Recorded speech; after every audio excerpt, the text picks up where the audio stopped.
All right. But yeah, it's been a crazy, crazy week. I kind of went through the stages of grief with this Critical Role announcement. On Wednesday, I guess I wasn't ever in denial because I just believed them. But certainly on Wednesday, they did the announcement to an announcement. And I was like, oh, it's going to be Daggerheart. They're going to say Daggerheart. And then they pulled the rug out from under me on Thursday when they said they were going to play D&D. And at that point, I was like, oh, okay. And then they gave us a bunch of other information about Campaign 4. That was kind of overwhelming. And I just went through like the grieving process. I eventually arrived at acceptance because I wanted it to be Daggerheart for my own selfish reasons. And one thing they didn't give us was like a why. So today we're going to watch their fireside chat. And hopefully we can get some closure. Yeah. It's not that I dislike they're sticking with D&D. It's just that I was like, oh, I could be a Daggerheart YouTuber. I still can be. But my thought process was, if they play Daggerheart, all my Daggerheart content is going to explode. And I might be able to pay rent. But now it's like, okay, so it's not so much. Realistically, as a viewer, I don't actually care. I've kind of learned that about myself. I don't care what system they're playing. But as a content creator, it would have been nice to be Daggerheart. And just as a Daggerheart player, GM and fan currently, it would have been nice to get the extra little bit of exposure for it. But it's still going to get exposed. So it's still going to be exposing itself. They're still going to be making Daggerheart stuff, so it's all good.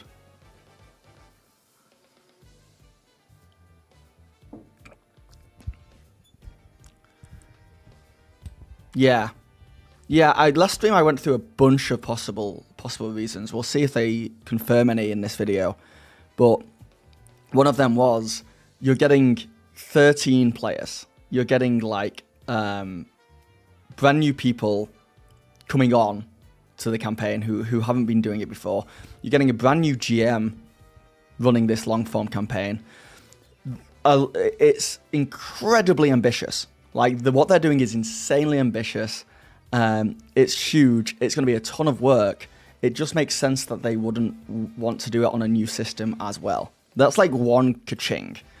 My second one is just like, Brennan might just want to play D&D and that's fine. And like, they probably made this deal with him and have planned this long before they knew what they were doing exactly with Daggerheart. So there's that as well. And the other thing is, Daggerheart's so brand new that this is just the safe bet. This is just the safest bet. I think that's the most, like, they sat down and were like, look guys, we have a lot of sway here. We have a chance to do something huge. We have a chance to expand everything out. Do we want to do it with the safe system or the risky system? And they chose the safe system. And that kind of makes perfect sense to me. The controversy is that a lot of people aren't happy, Empty Scroll. There are a ton of people who think that Critical Role choosing D&D over Daggerheart is going to destroy Daggerheart. I disagree. I think it's the opposite. I think they're so confident in Daggerheart that they don't need to support it externally, which is nice. Matthew, I'm honestly absolutely gutted, and it seems like everyone else online saw it coming, not me. No. Matt, if you don't mind me saying, go on you, Matt. I did a poll 3 days ago before the news released, and 88%, I had like 100 people in here, 88% of them thought it was going to be Daggerheart. It like people who are coming out the woodwork now saying they knew the whole time, they weren't interacting with me. That's for sure.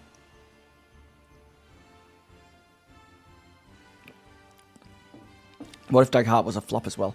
Let's face it, Daggerheart could have easily been a flop.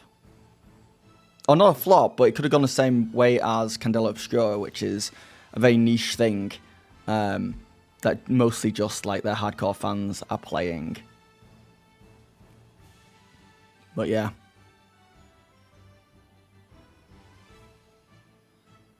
Yeah, sorry, Mac. Doxing yourself. We'll pretend I'll get rid of the chat. And I'll just call you Timothy.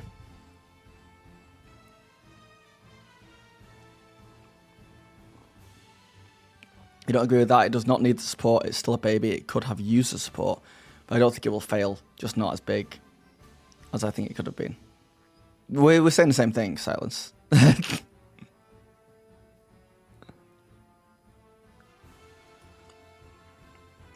Yeah, Daggerheart's not big enough to hold a main campaign yet for Critical Role. Yeah. I think the important stuff there is yet. I'm still very optimistic that they're going to pump out tons of Daggerheart content. I also had the thought, they're running 3 tables. I presume, and I'm sure we'll find out today in this fireside chat, I presume that Matthew Mercer and the rest of the cast are switching from doing 3 D&D games a week. Sorry. They're switching from doing 3 D&D games a month, where Matt is like GMing and putting his all into it. They're going from that to doing 1 D&D game a month. And Matt's not a GM, he's just a player. He just has to show up. Right? Am I right in thinking that? So Matt's buying himself more than 3 times the free time. And so are all the other core Daggerheart people. So I think we're just going to see them like using that time to really push Daggerheart.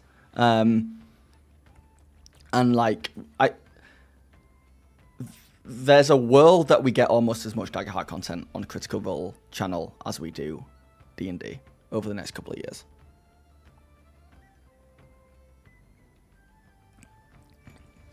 I think what people forget is that they made this decision months ago.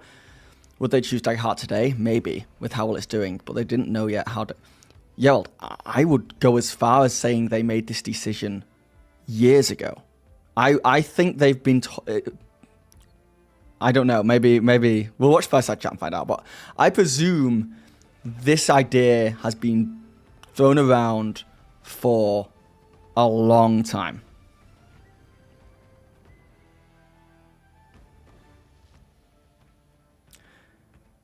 I predict actually on my channel that they would choose D&D over Daggerheart. D&D made them millionaires. Very hard to walk away from that, yeah. And they keep reiterating that they are making Daggerheart productions as well. I don't really see what the big deal is. The big deal is I've seen people... I do see both sides. Like, they're kind of being on brand in a way. I think people...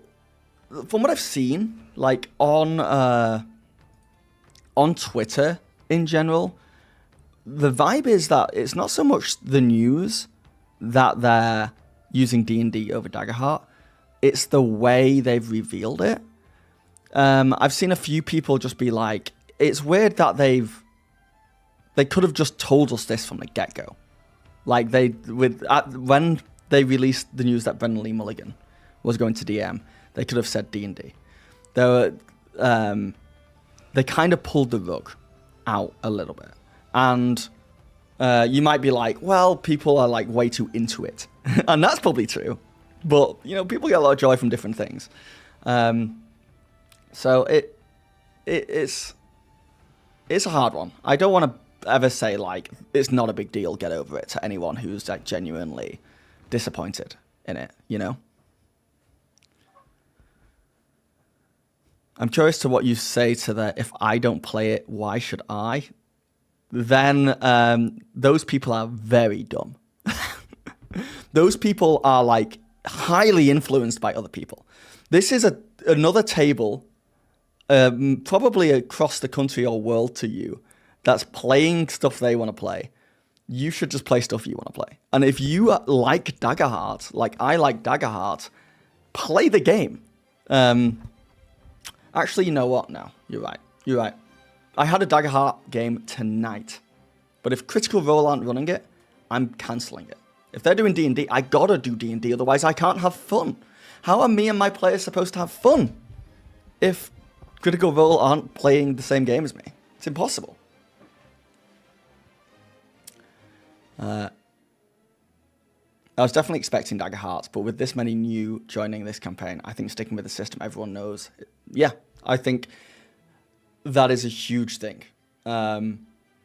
People are almost overly focused on Daggerheart thing. I know I am, because I've been making a ton of Daggerheart content. I think I'm allowed to be, because my livelihood is like on the line here. I'm like, this is my full-time job. So it directly affects me. Like whether, like I say, whether I can pay rent or not. But for a lot of people, I think the biggest things in this announcement are that there are 13 players and they're doing 3 different tables, and it's a brand new world. Like, there's so many big changes in this that people are getting hung up on the thing they didn't change. You know, it's like they left that the same, so it's not really. But like I said, that's me playing devil's advocate. I am disappointed. I did want it to be Daggerheart. Retrospectively, they would have announced the system change in the new DM setting trailer. Yeah, I think what threw me was they brought Jeremy Crawford and Chris Perkins out for that announcement. And before that, they had announced that they are working for Darrington Press on Daggerheart stuff, specifically. So I think that's the confusing marketing stuff here.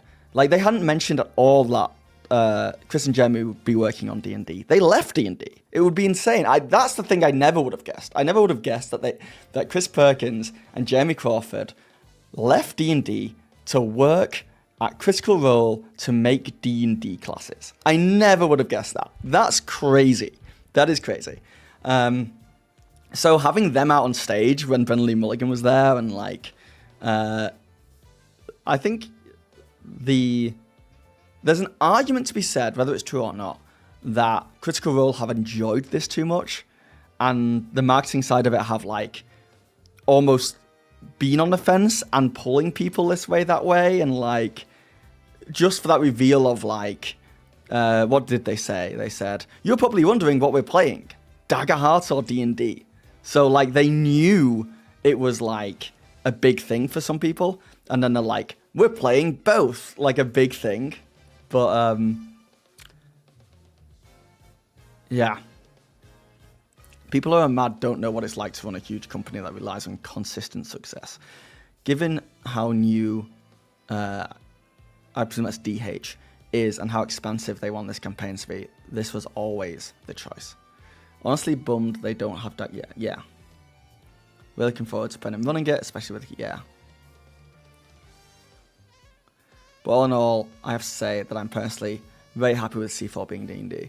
Now we get the best of both worlds. How would you feel if they switched to D&D at C5, Leon? Or would you just always want it to be D&D?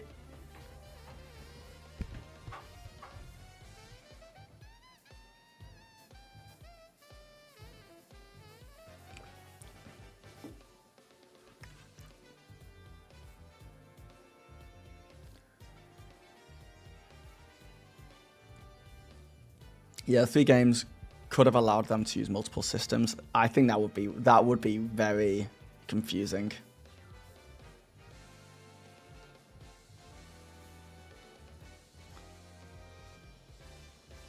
Have you had a chance to play Daggerheart yourself yet, or just GMing it? Just GMing it. Just GMing it. Matthew, I don't think I'll ever get to play. If this goes the way that D&D went for me, I'll play Daggerheart once a year and that's it. But I do think it would be easier to convince my friends to GM Daggerheart than D&D. I do think it's an easier system to kind of run. If you have another experienced GM at the table helping you, I think it's easier to teach. It's business. They can't all in on Daggerheart. It's a brand new, yeah. And like I said yesterday, I think a big part of this is they don't want Daggerheart to be a success because of Critical Role. They want Daggerheart to be a success because of Darrington Press. It's like a separate thing. This, in a weird way, could be like a dad taking the extra wheels off a bike when teaching their kid to ride a bike. This is the dad like, pushing the bike, and the kid's looking around to make sure the dad's there, and the dad's there until he's not, and the dad's let go. This is Critical Role letting go and being like, okay, Daggerheart, go be successful without us. Because, like I said, they don't want the many employees at Darrington Press to rely on Critical Role's success. They want it to rely on its own success. I think that's a huge thing. Not only do Critical Role believe that Darrington Press can make Daggerheart successful without them, but they want it. They want it. They probably don't want a similar situation that D&D has had with Critical Role, where it's like this almost parasite-like relationship. Like, they rely on each other. One's a parasite, one's a symbiote, and it changes every couple of years which one it is.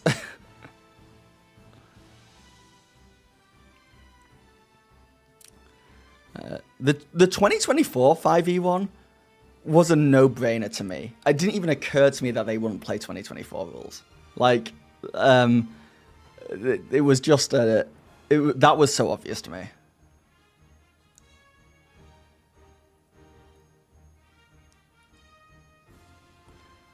But they did reveal this early on. They did say a while ago that in I think it was a Variety article, I think Travis said they were looking for a new actual play group to be for Daggerheart what Critical Role was for D&D. Like, they don't want to do it. They've done that already. They've made a game insanely successful. I'm not saying they made D&D successful, but they've certainly like helped get new players in, and they've been that beacon to bring new people in. I don't think they want to do that again. There's so much pressure and like stress on that. Is my autofocus working? Yes. Don't look at my nails.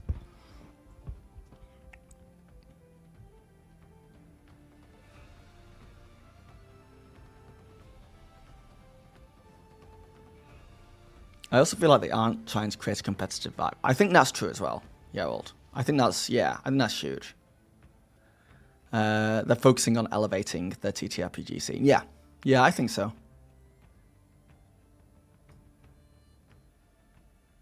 Yeah. They're, if anything, like bringing it all together. We've got like multiple GMs from different actual plays coming together at the same table. We have different systems being played on the same channel. And I don't know, yeah, maybe it is just a level of like, we're all in this together. What's up with Cuneo? I think people are making too much of a deal out of the system. The system is not that important, honestly. Yeah. Well, look, I agree. But there are some people people watch Critical Role for different reasons. They get fun from different things. And some people like it for the system. Some people like it for the roleplay. Some people like it for the people. So it's hard to say that like you think people are making too much of a deal out of it, because for them this might be important. It might not be for you though.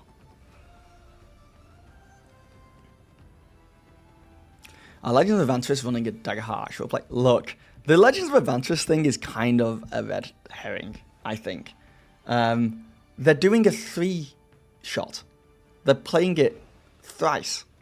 It's a 3-episode adventure. So, yes, they are playing it, but the way people are talking about it is like they're switching long term, and they're not. They also have like a D&D book out that they're probably pushing and selling. So I don't think they're going to do Daggerheart for the long term, unless they just love it. I do think their playstyle will suit Daggerheart, though. I haven't played 2024. How compatible is it with the old 5e? Yeah, old. If you know 2014 5e and you watch Critical Role play with 2024 one, you won't notice a difference.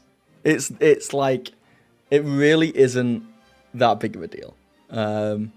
Like, the biggest changes are, like, the grappling works differently, and, like, there's a few, like, a few rule changes that people were just using as homebrew rules anyway, including Critical Role. If these are really good, they might consider sticking to it, yeah. Yeah. Yeah, there's a level as well like that. In the content creation space, sometimes you need to experiment. But for big stuff, you do not experiment. For big stuff, you do not experiment because it could kill your channel. Don't experiment with the big stuff. Experiment with the small stuff, and if the small stuff gets big enough, that becomes the new big stuff. So, well, let's look. Have you guys seen this? Did you watch the fireside chat? Because I haven't yet, so I'm presuming I'm going to get some more answers about this. The reality is, if you asked me to go on to Critical Role and DM a game, I'm not saying it would never happen, but if someone asked me to do that, and then they said, what would you rather play, D&D or Daggerheart? I'm playing Daggerheart right now. I've learned a bunch about Daggerheart. I would still choose D&D because I'm more comfortable with that system, and it's a huge thing. So.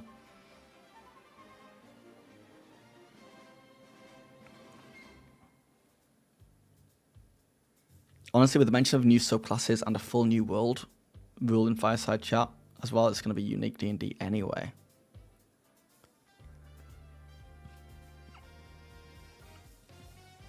You went through the Critical Role Reddit, Facebook, other forums. The feedback was almost all positive about C4 being D&D 2024. You should check out the Daggerheart Reddit.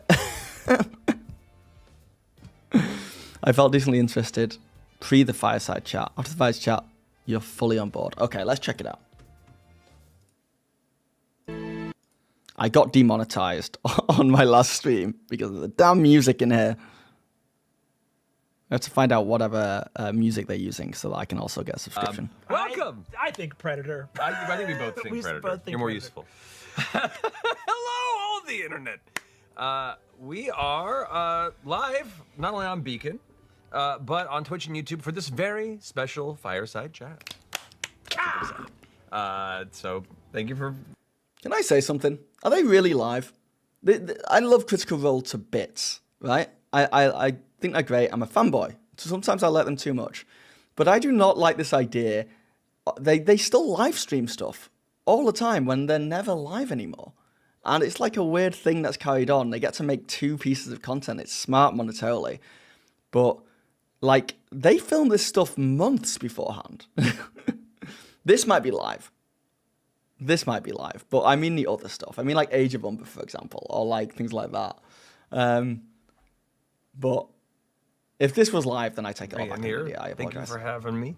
Thanks everyone else for being here. And you aren't only hanging out with me, as I just said. You're also hanging out with this guy, Brennan Mulligan, who is the GM for Campaign 4. Hello! Oh my gosh! A pleasure, an honor, a privilege, a gift, a joy. It's wrong camera, Brennan. It's a lot of phrases there. But if you don't know by now, you may very well be living under a rock-shaped D20. Or a rock-shaped D20. Yeah. Rock-shaped D20. That's like a Manchurian Candidate activation phrase. What does it mean to be rock-shaped? Rocks are... Okay, or maybe... It's just a rock with 20 numbers on. Crafting American Girl doll shoes, but who's to say? Man, this bit has knocked Rosate's... Bleem let out that they filmed the first 3 sessions. Yeah. Yeah, and we're still a while away, right? We're still a while away from this being released, so they're gonna be months ahead. They filmed 4 episodes of C4 so far. Yeah, the weird delay for VODs and podcasts doesn't really make sense. Yeah. I did see the Daggerheart areas as well. It comes across as people who think CR abandoned Daggerheart. Yeah. I think a lot of the hatred for the choice is from people... It's not that they love Daggerheart, it's that they don't like D&D. And they just wanted D&D to get another chink in its armor in some way or somehow. Spoonbill's right out of the picture. It's all girl doll shoes now. It's okay. I'm marked for the next 2 years, so I'm there with you. But who's to say? For those who don't know, who want to quick catch up, Campaign 4 is coming from Brennan as a wonderful GM. And Matt will be a player in a long-form campaign. Oh my God. His character, man. I'm not gonna lie to you, dude. It's really good. You think he's gonna really like good. skeeve? I don't know what I'm allowed to say, so I'm not gonna say shit. But it's really good. Oh, I say more. Along with the core cast that we know and love. When it says Brennan, that's what I'm supposed to say.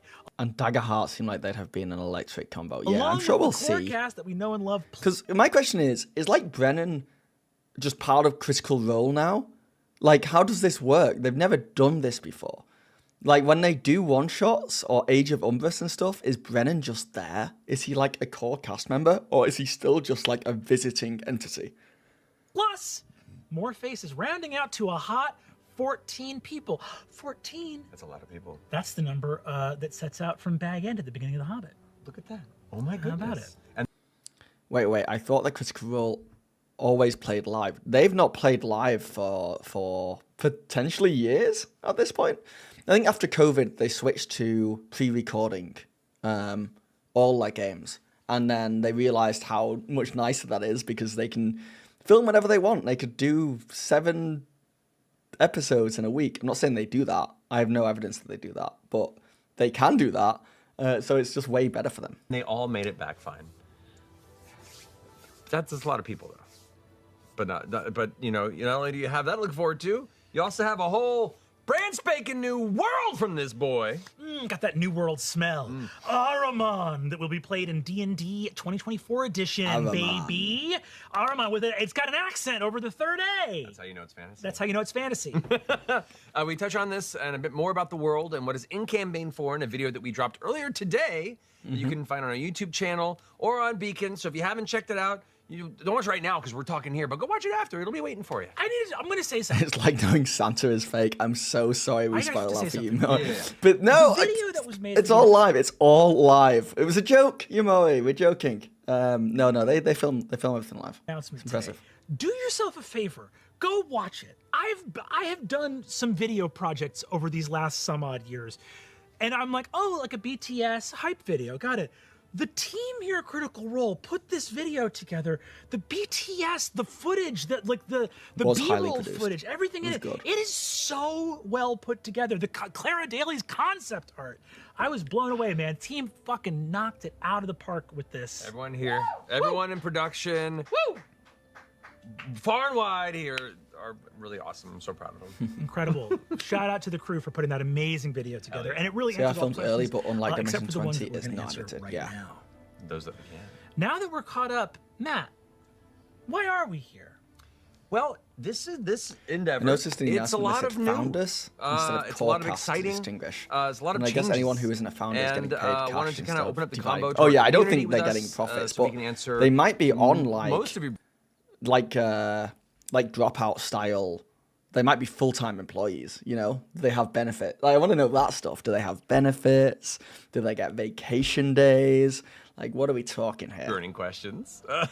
Of course, what we're allowed to and what we want to keep mysterious until it's What's time up, to Jay? unveil. Yeah, but the concept art was that's classic. what this That Fireside was Chat's all class. about. Yeah. Hell yeah.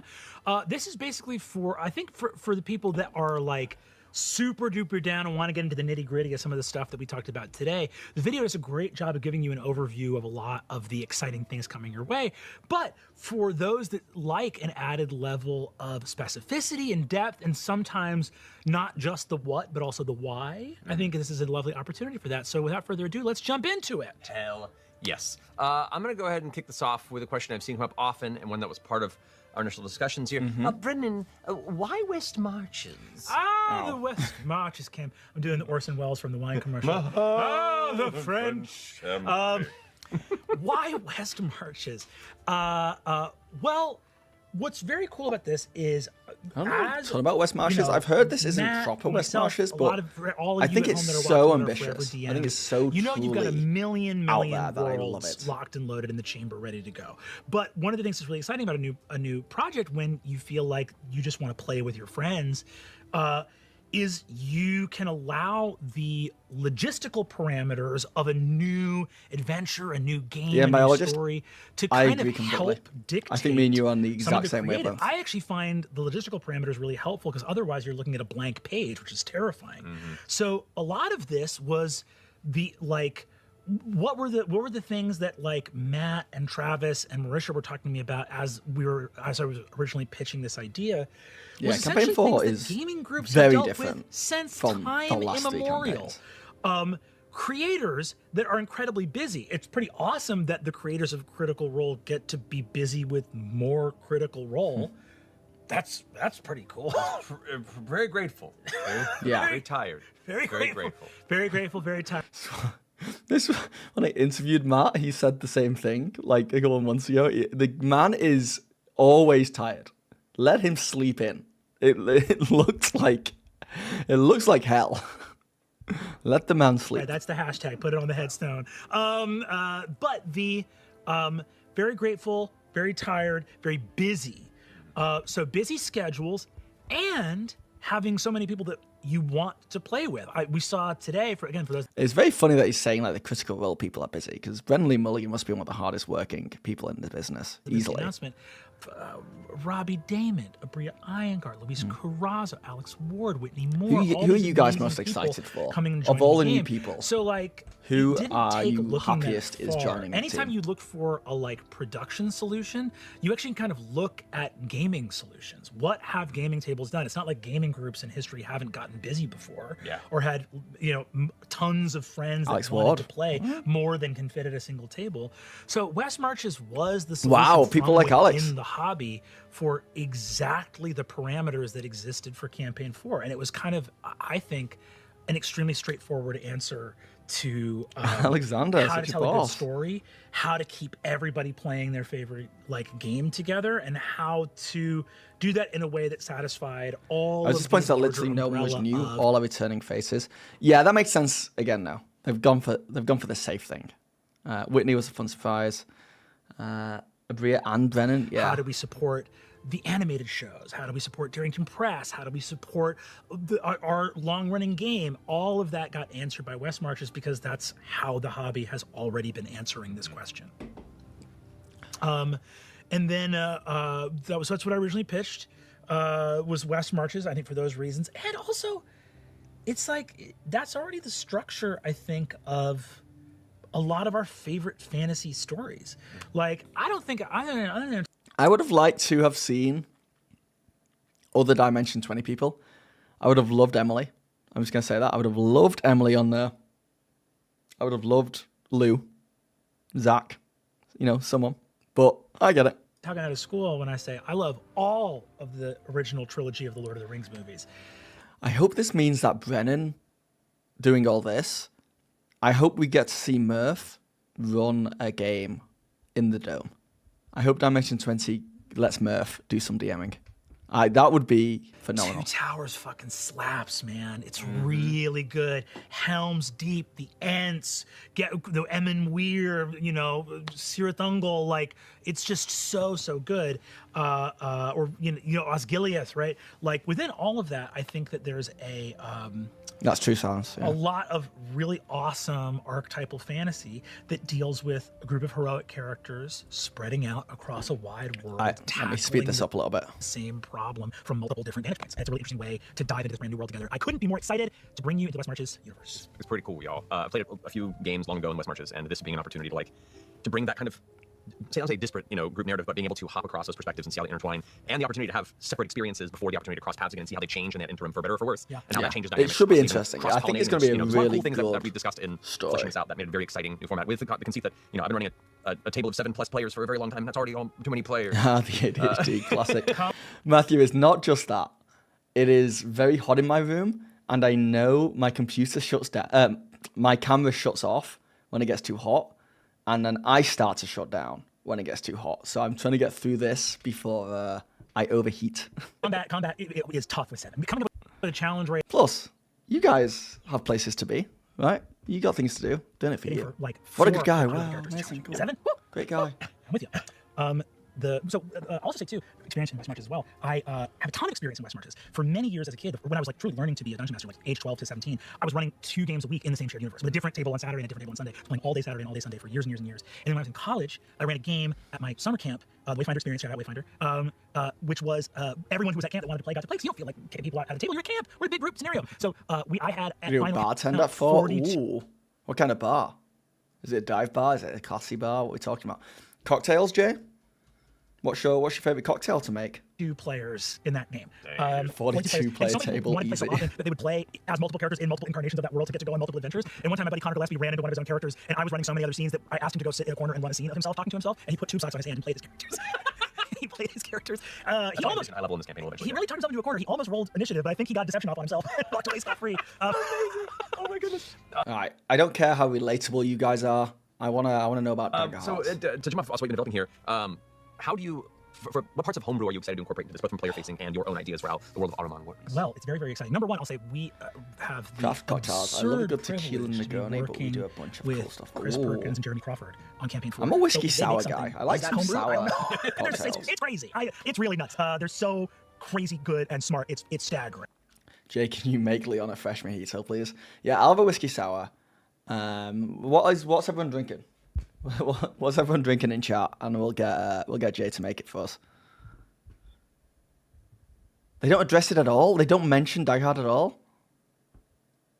But there is some homebrew coming.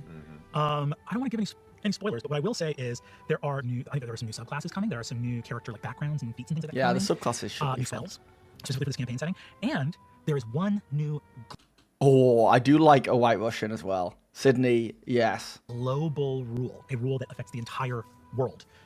No, I do want to watch it as well, Silence. I do want to take it all in. I'm gonna take it all in at 2 times, unless they start talking about something I'm really interested in. I think I mentioned it low-key. Okay. Just finished watching it not once. No, I don't in this like at all.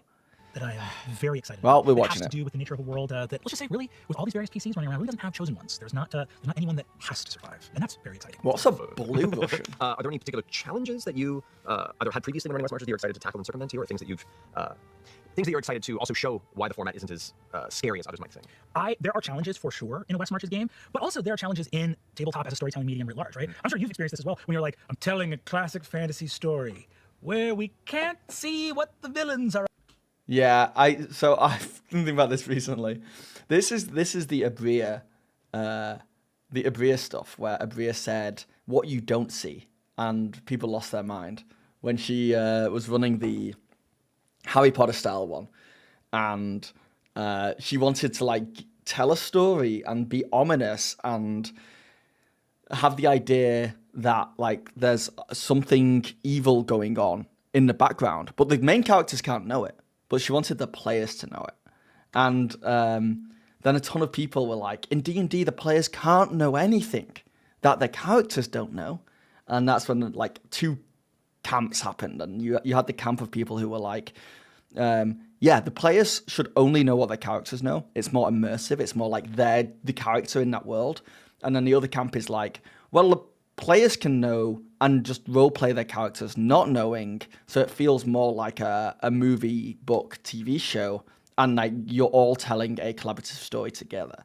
I'm kind of on the collaborative story side, but I get both sides.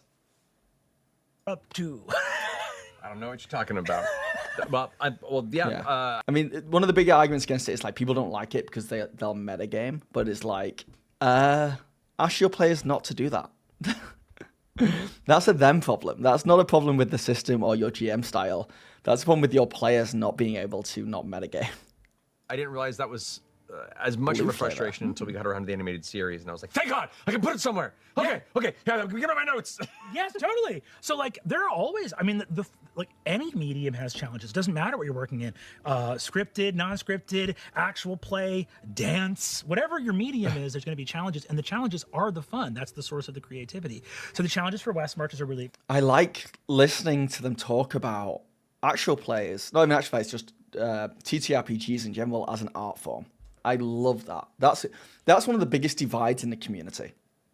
There are people out there who don't think TTRPGs are an art form. It's just you're sat down, you're playing games with your friends, and you just go through the motions. And as long as everyone's having fun, nothing matters. Nothing matters. And then there's the other camp, which is like, no, TTRPGs is an art form. I'm not being pretentious. Like, it's a beautiful piece of art.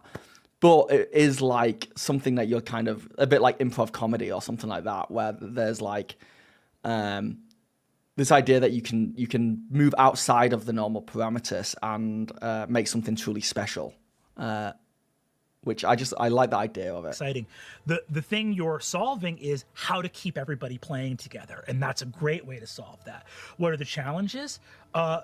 Logistics, managing so many people all over the world and timelines and stuff like that. And the solutions that we cooked up across production departments, talking to Danny and Jared about lore management, how we deal with synchronicity and timelines, how much time reminds you of things improv take and performances move or together. jazz. Yeah. Are there any parts of the world design or lore that we need to be aware of? TTRPGs are not for fun. They go beyond that. Video games are for fun.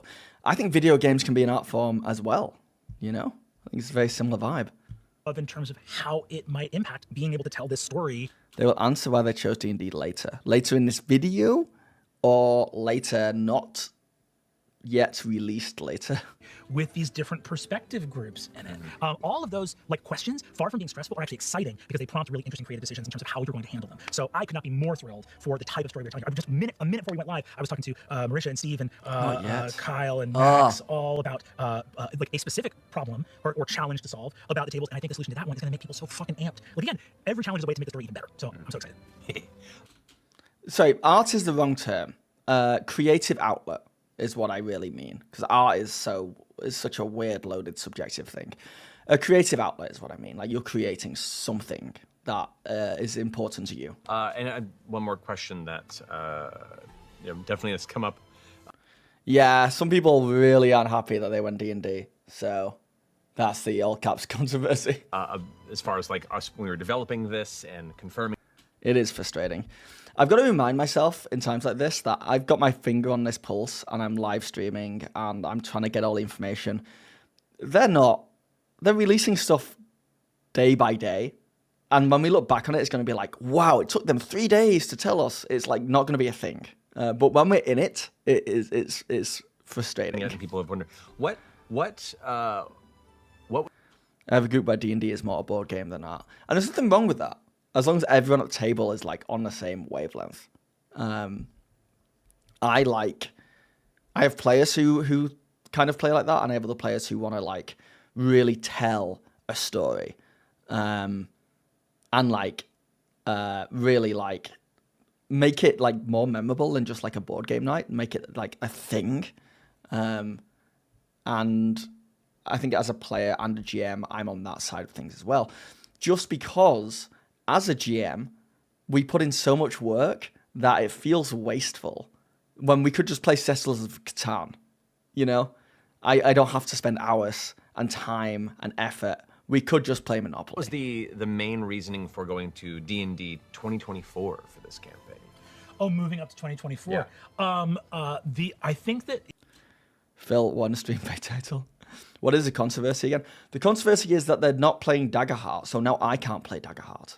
You know, there was a long conversation about specifically that one, and I think we were advised very well and logically by Jeremy and Chris, which basically came down to player comfort and tool sets. And I think that is the main thing that we have a ton of different players at the table, all of whom are playing, brand new characters. There's a lot of storytelling to happen. And I think that they made a number of points all in a row that essentially like laid out the path that was available. Okay, I get it, guys. I'll change the title.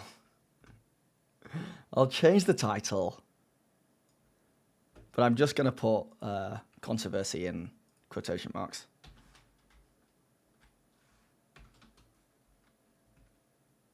Honestly, the all caps thing is all caps just do better on live streams. That's just a fact.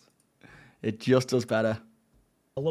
With this rule set specifically in terms of what was setting up the players for the most possible success. And I think that they had a very persuasive argument. Yeah, it was great conversations. We both been so steeped in the original, 5th edition for so long.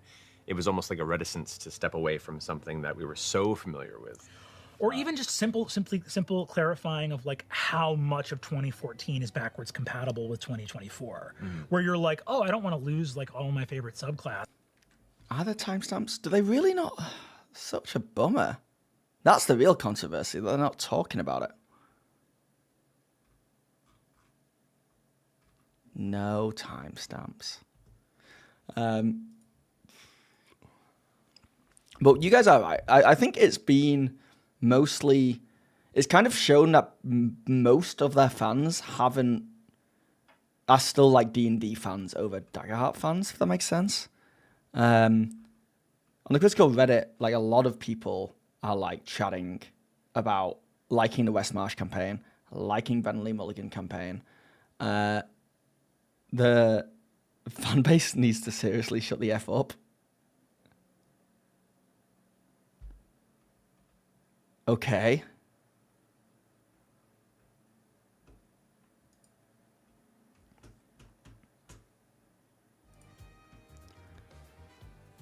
Uh, 13 players, 3 different tables.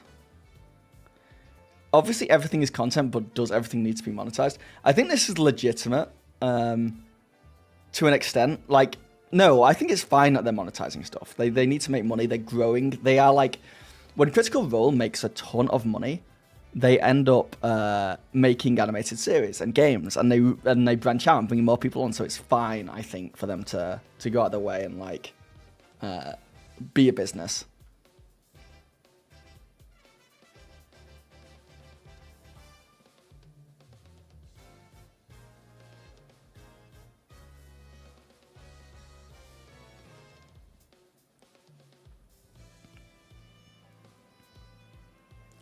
Yeah, you watch the show for the actors, not the type of game they play. Yeah, so you wouldn't have cared. Right move for them to not feed the fire that is. What fire?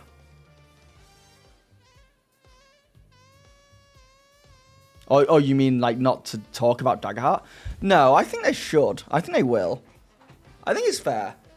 You know what's happened? I think we've gone the other way too much. I think, like, literally just a few days ago, people were like, including me, is like, I think they'll do Daggerheart. They brought out a new game. It's doing really well. They keep saying we're just getting started.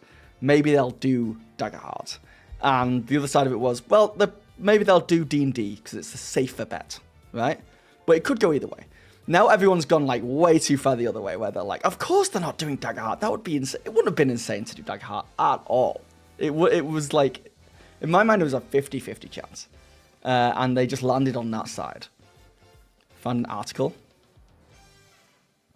I think it's mainly 3 types of people. You care more about Daggerheart, you care more about D&D, or you care more about Critical Role. I agree, Leon. I agree with that. And they're all correct.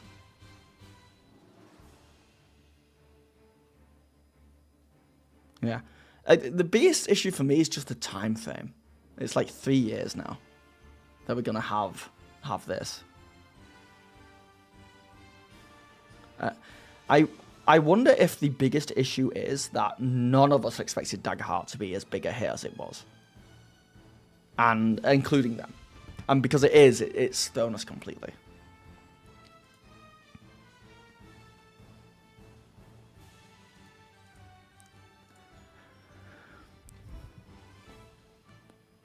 My camera is like crazy. You can see that I've got the Reddit thing like lighting up my face. Let me change this.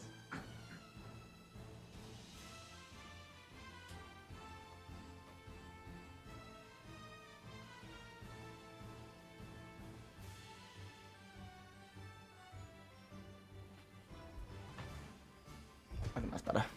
Kind of.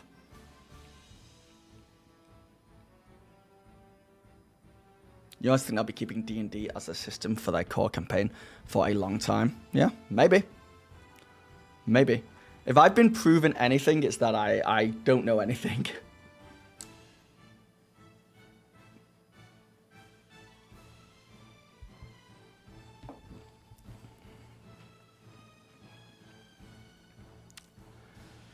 It's not so much that Critical Role for being D&D is bad, but it's optics. By not doing Daggerheart, it's a huge hurdle now to overcome the optics of Critical Role not supporting the game they made. Yeah.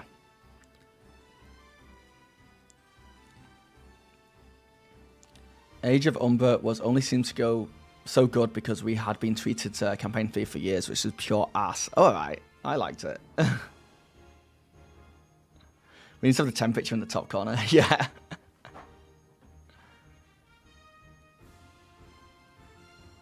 Yeah, Critical Role is quite unpredictable, which could be the other issue.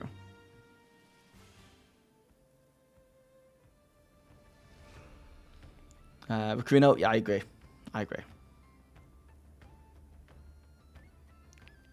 Coming through is good, just say you don't vibe with them. And yeah, I do wonder how many people actually like watch Critical Role stuff who are like in this kind of like argument.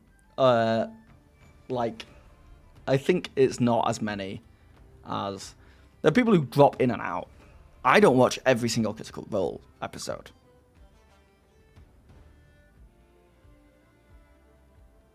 I think Critical Role should have not made Daggerheart. They announced in the D&D killer candidate window, and they never had the heart to really try to beat D&D. That's the other side. People want D&D to lose, is the other camp.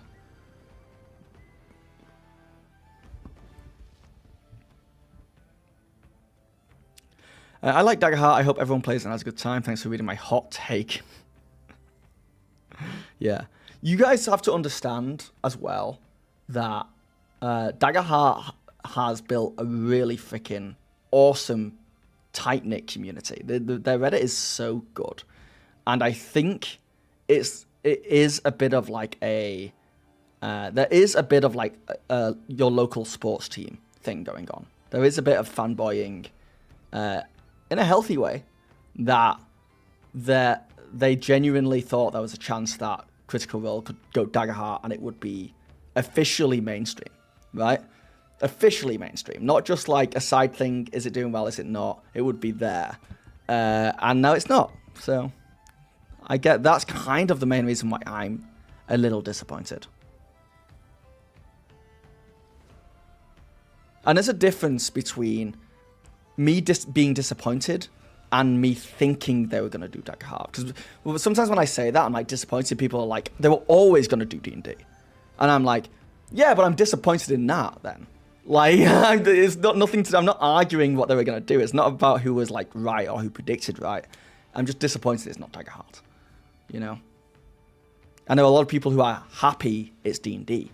So...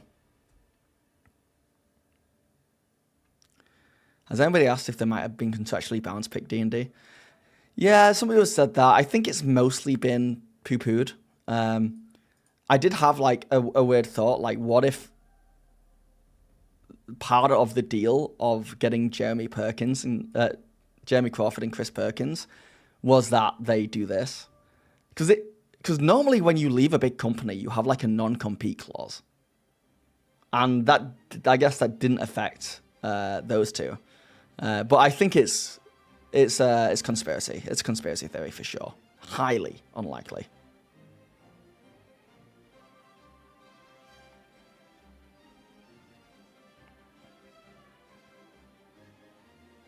Me too. I want both to do good, even though I enjoy D&D. I'm going to straight up say I want Daggerheart to do better than D&D. I think D&D... once again, content creator in the D&D space and the TTRPG space. D&D has done nothing but slight me over and over and over again. D&D has done nothing but disappoint me over and over and over again over the past 3 years of running this channel.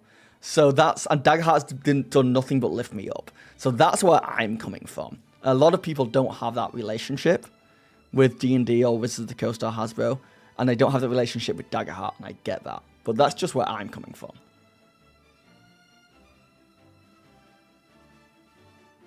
Personally, I'm stoked for Campaign 4 being Brennan and D&D. In general, I'm not a big CR fan, so take this with a grain of salt. Do you think you'll watch more Critical Role now? But I feel like Daggerheart lends itself well to be exploring different sessions that is not their main campaign. Also, it's funny you say Daggerheart has developed a positive, good community. I have quite the opposite impressions of people that are big fans of Daggerheart. I've seen quite the harsh reactions to this announcement, Critical Role 4, for example. That's the controversy. That's the controversy. But I don't think those reactions are coming from people who like Daggerheart. I think those reactions are coming from people who dislike D&D. Maurice, thank you for the €3. It's time for a consolation snack with the cola. Cheers, Maurice.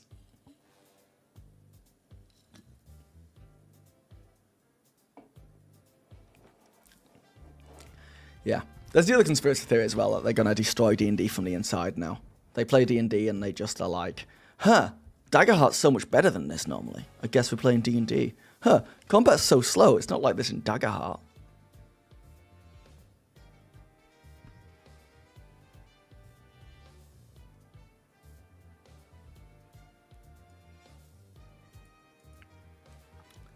Yeah, D&D is in a crappy state right now. I don't mean that from I'm not a business person. I'm not going to sit here and be like, oh, like, I'm so smart. I don't know anything about business or anything like that.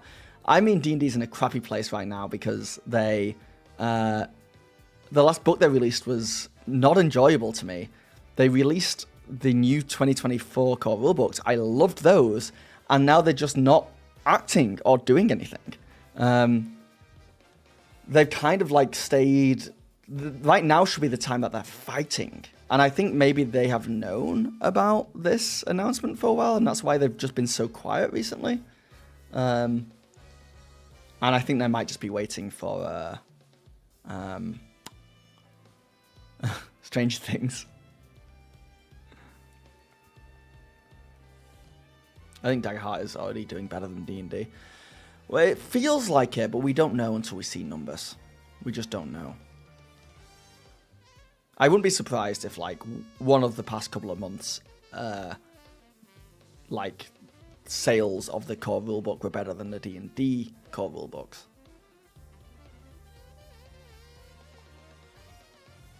D&D needs some competition. It had a super monopoly, number 2 to 10 RPGs added together. Don't come back. Yeah.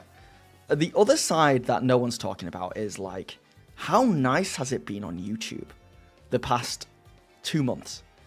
I've seen Daggerheart content, I have seen Cosme RPG content, I've made both, I've seen Draw Steel content, I've seen DC20 content, I've seen D&D content, and it felt more like what I think the industry should feel like, right? Which is, there are multiple games that people are playing, and these people are playing the same games, and these content creators are talking about different games, and it's been really, really nice. And now I think one thing this will do is push back towards D&D being a bit more of a monopoly in the content creator space. I'm going to be deadly honest for me. I'm going to make Daggerheart content. I released a video today about Daggerheart. I'm going to make D&D content. And whichever gets more views and gets better feedback, I'm just going to keep making mostly that. I'm still going to make the other stuff. I might make a separate channel that for different TTRPGs, but yeah, it's affected my content strategy a little bit, and my channel grows because of Daggerheart. It's not growing right now. The stream's doing really well, but that's because of the capital letter titles and Critical Role's doing all these announcements.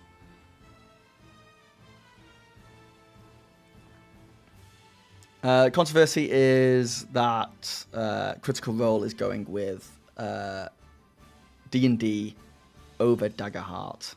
And they've changed so much stuff. Like, this is a big change.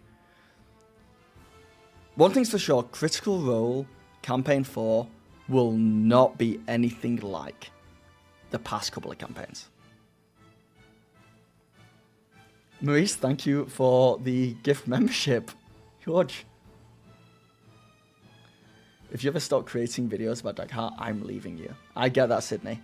I don't plan it, because I plan on playing Daggerheart. So that's going to be where the majority of my experience comes from. I kind of want to figure out a way to do system agnostic videos so that they can be used for everything. Because I feel like most of my videos are like that anyway. I just need to market it in a way that, like, someone who plays D&D or someone who plays Daggerheart will both, like, click on the video. I think I've got to figure that out. But we'll see. We'll see how it goes. Yeah, Campaign 4 will not feel like D&D at all. I feel Brennan is going to go full WBN. I don't know what that means.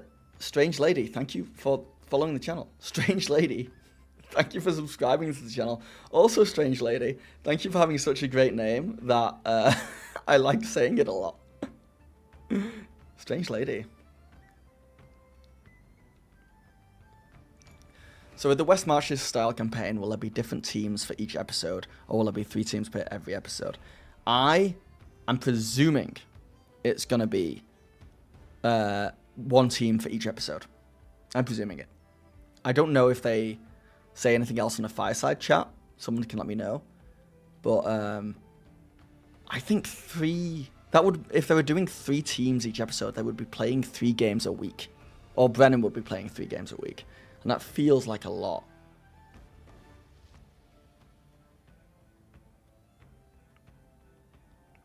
We could also release a whole campaign setting that can be digested completely via YouTube video. Sounds like a ton of work, though.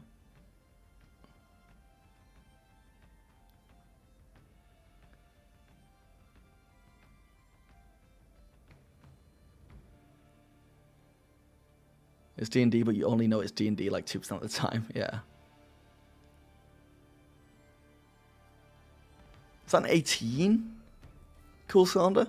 Over on Twitch, there's a chat message where you can roll a d20. But notoriously, it rolls low. And I think that's probably like the highest I've ever seen Cool cylinder. So nice. Track record speaks for itself. Compare Critical Role Dying Press with Hasbro. What see?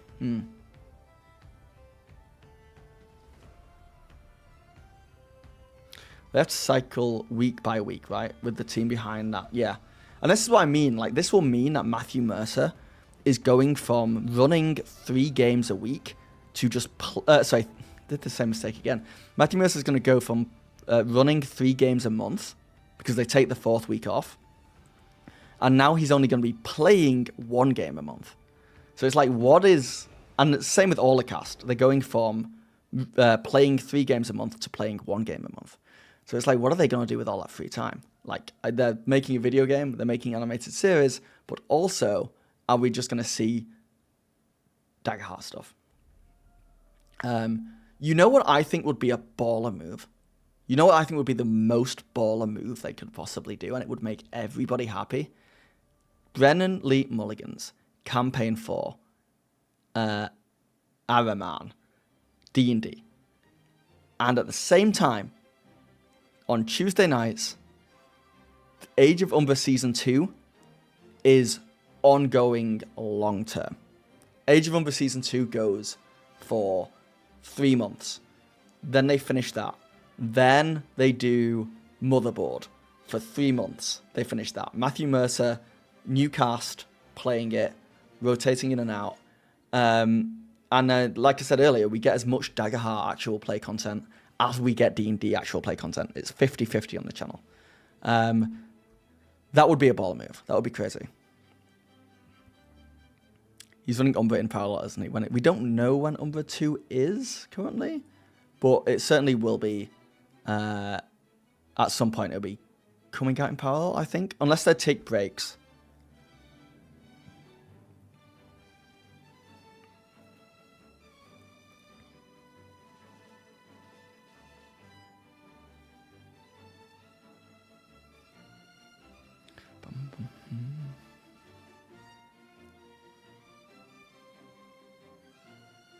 I know last year they were running a home game on Sundays. Oh, were they?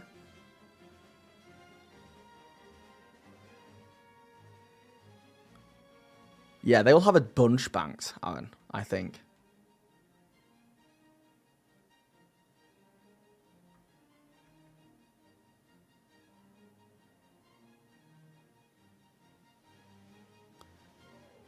No, they need to be consistent. They abandoned Daggerheart. They abandoned Daggerheart. They didn't abandon Daggerheart.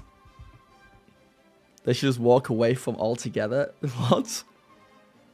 At least that's an honest and clear message. No one like people who stand in the middle.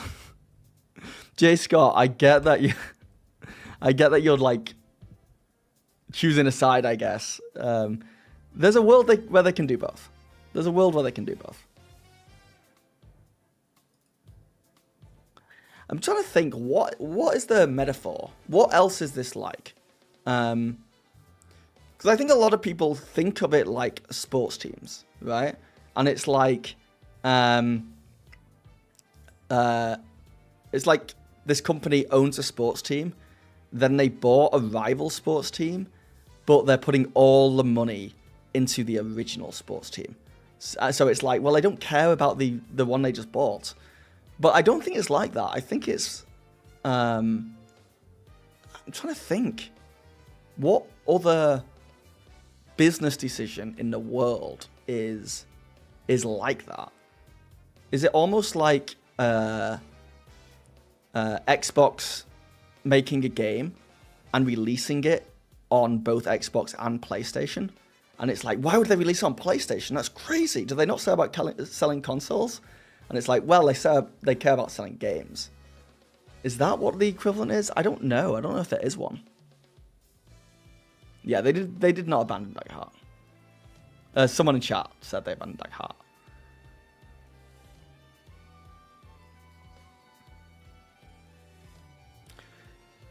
Daggerheart.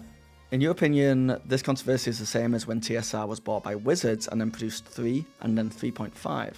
Hasbro picked up Wizards as parcel with MTG and have tried to gamify D&D to max profits without understanding. Oh, my chat just jumped. I didn't finish that. I'm sorry. It's crazy to me how people seem to think that Darrington wants D&D to fail as much as the community does. Chris and Jeremy worked with D&D people for so long. Why would they want them to fail? It's true. We don't know any of that. Oh, man. I'm always on that line of, like, in this stream, it's fun to talk about hearsay and, like, bounce stuff around. But then sometimes we're just like, we don't have that information. We don't know, like, Chris and Jeremy's relationship with Hasbro. We can presume. Like, you could presume that, oh, they know those people, they're friends with those people. But also, like, maybe they don't. Maybe they had a really hard time with those people. As soon as they left, those people fired their friend, Todd Kenrick. Like, maybe they're really happy to get out of there. We don't know. We have no clue. We just have to presume the middle ground. What is YouTube saying to me now? YouTube is not receiving enough video to maintain a smooth stream. Let me know if if my YouTube stream is having issues, guys. I think it might be too hot in here.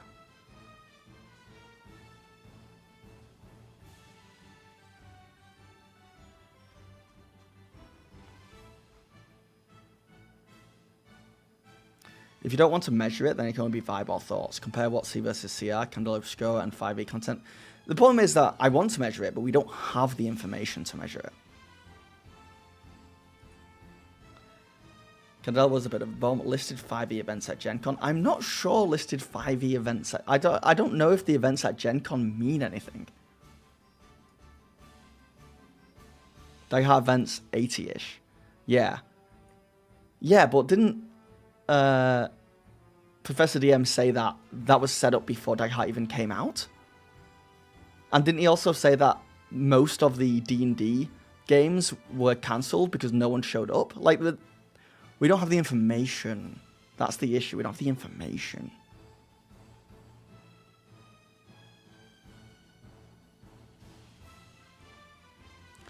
Yeah, they've been working on C4 for years. Brennan has probably been playing around with this in his mind in some way for a decade. It did lag a bit, but fixed. Okay.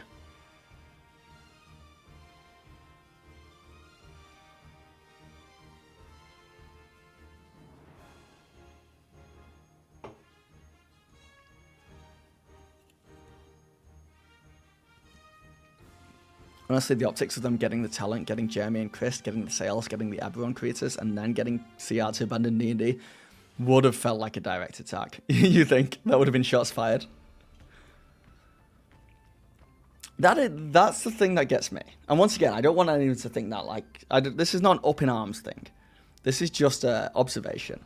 It did feel like they were firing shots.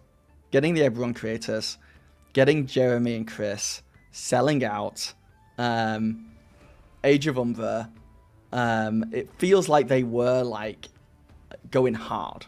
And then this does feel like okay, cease fire. And that might be what it is. It's just a ceasefire. We don't know what it means for the future.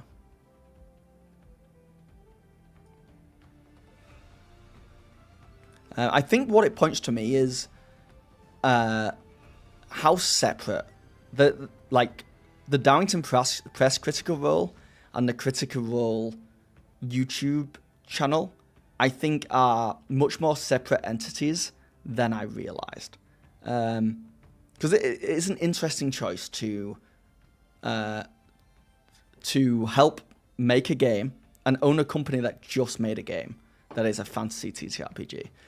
And then on your channel that has insane reach, not market it to its full potential. That is a choice.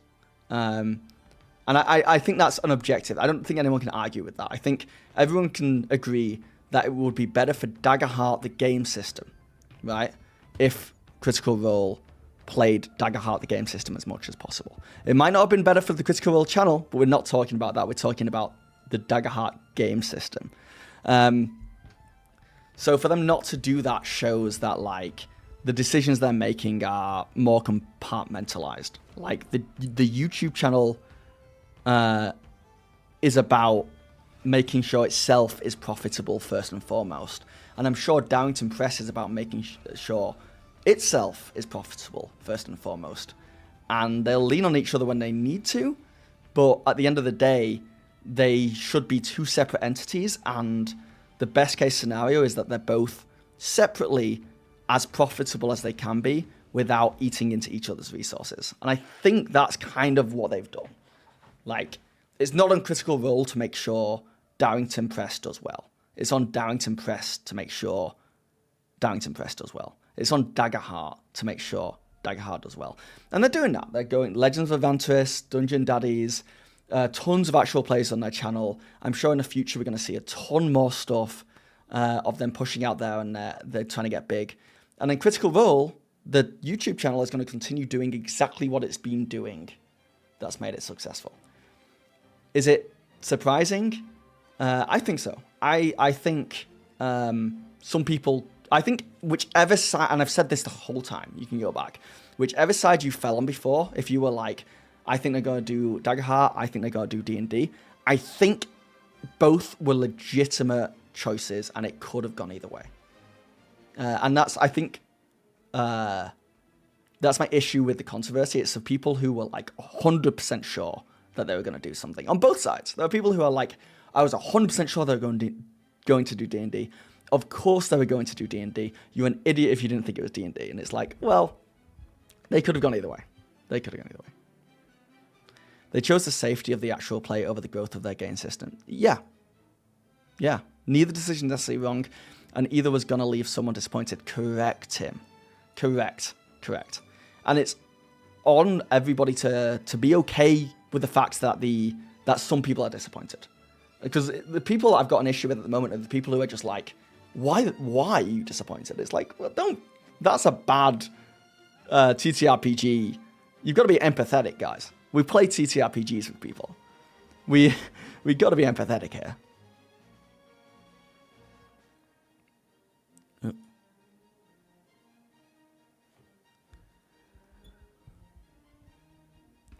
It's on Darwington Press to make Daggerheart go well. Yeah, it's on them. Critical Role can help, but it's like the entertainment studio Critical Role is not their job to do anything with Daggerheart.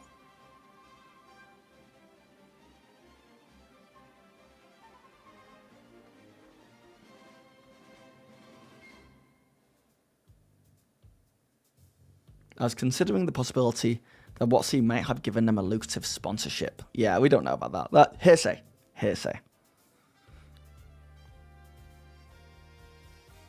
The only thing I can get behind on the they were scared of changing systems discourse is that I do believe 90% of CR fans don't give a flying duck of what system they're using. Yeah, I don't.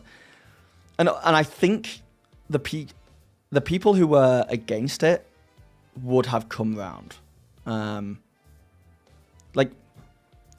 They would have come round. I think a lot of people just didn't like change, and those are the people who are happy now because they're not changing as much. They're still changing a lot though.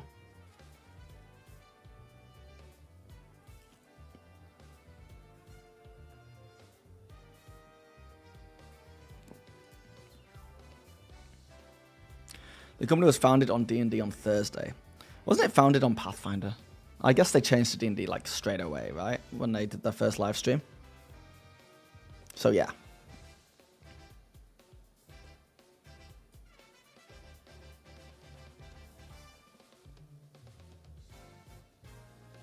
It's also possible they went with D&D because that's what the people at the table who were playing wanted to play. And also, yeah, we're comfortable playing and confident playing. Like, how do we make the best live actual play possible? It's probably not like making 13 people play a system they've never played before and then just seeing what happens. I was surprised to hear it will be a D&D, but even more so they went with 2024 rules. How come, Richard? Are you... 2024 rules are great. Well, people had expectations. Some people will be happy, some won't. Yeah.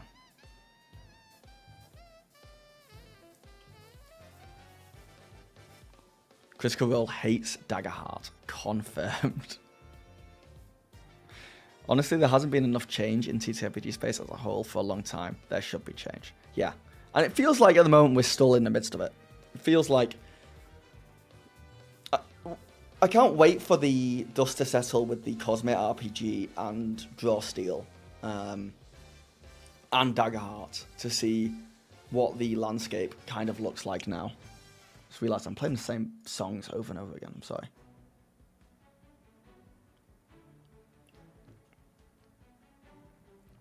CR hates Daggerheart. That's what some people will be saying.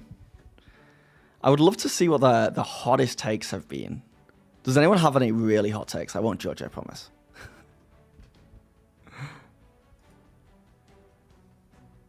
I think this post sums it up the best. Good lord, people, get off the internet and go play some Daggerheart, which is what I'm going to be doing tonight. You'd think Mercer himself took a dagger out on live TV and drove it into the core rulebook, shouting, "I denounce you, vile fiend." On another note, I just had my session 0 for a 5 banners burning campaign, and my group could not be more excited to jump in for the first time. Yeah. And then a lot of this stuff is saying the same things, like, while disappointed, this is why D&D persists. Daggerheart is a smash hit with horrendous timing. That's probably what I would like to believe. That's what I would like to believe. Like, literally, they had all these things were coming together at the same time, and bam, bam, bam. Daggerheart is beautiful. They should play Daggerheart, but campaign 4 is already D&D, and there's nothing we can do. We listen and we don't judge. Extremely hot take and not serious. Brennan put his foot down and had a crazy contract requirement for D&D. Yeah? Yeah, I think Brennan held most of the cards here.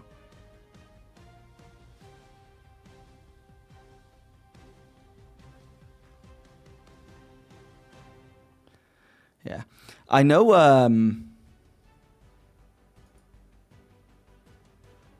what's the fans of Critical Role saying?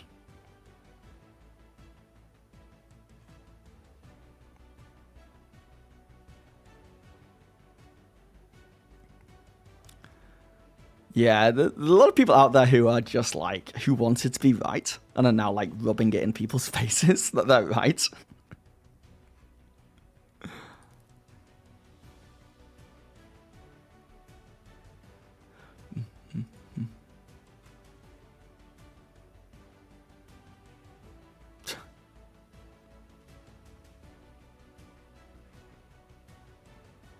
Hot take, Critical Role doesn't matter.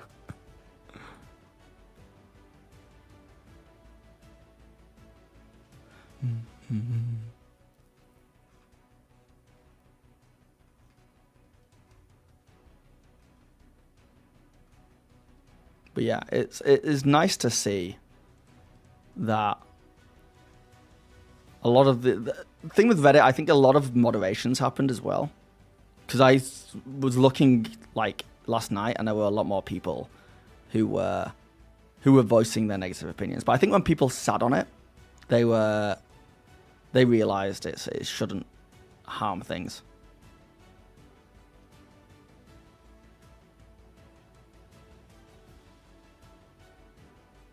Hot take. It's sad they did not bring Amy in the cast. Yeah.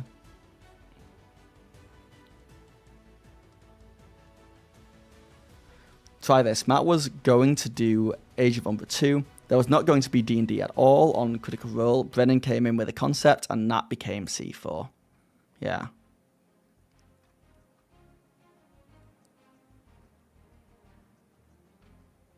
I know this is off topic, so feel free not to answer, but I'm a new DM and will run Curse of Staff in my group and would highly appreciate hints and advice. Nados, just have fun with it, and it's okay to get things wrong, is the best D&D advice ever. Fans of Critical Role seem surprisingly less hateful than usual. I think a lot of them didn't want change. And they didn't, and they got it. They got no change.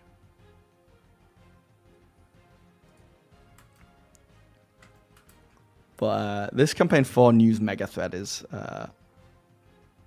this just everything? I'm not surprised, but still disappointed.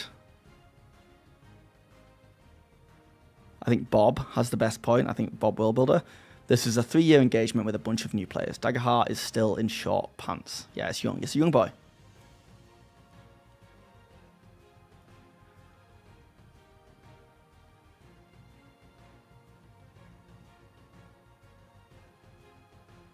I only have 2 notes. As someone who never watched CR. I love it. Oh.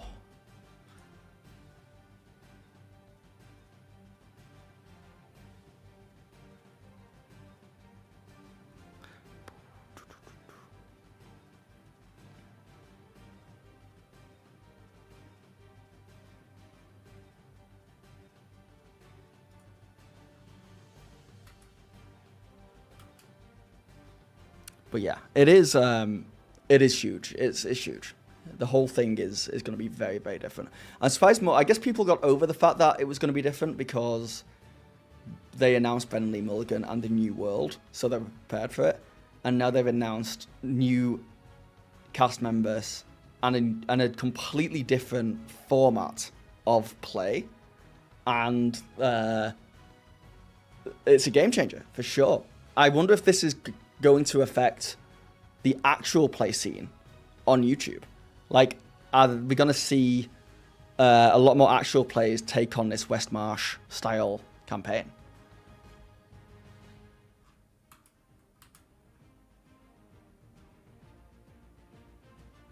They really spoon-fed the news. I don't think they're done. Just tuned in. What's your take on the matter? Daggerheart subreddit seems to all be burning their books and predicting the end of the world. Yeah, I think now in hindsight, I think it's a loud minority. I think most people are being quite logical and grown up about it. My honest take is that I'm disappointed. I'm sad. It would have been nice for Daggerheart to be the new show, but it's not going to change how I interact with the hobby outside of my job in any way, shape, or form. I'm still going to play Daggerheart. I'm still going to enjoy it, and I'm still going to be like interacting with that community. It could affect how I make content. Because some of my best videos I've ever made are the ones where I look at how famous GMs play the game. And if the most famous GMs, Brennan Lee Mulligan and Matthew Mercer, are now both playing the same game and it's D&D, I kind of need to, if I want to make those videos, I need to talk about D&D. So we will see. We'll see.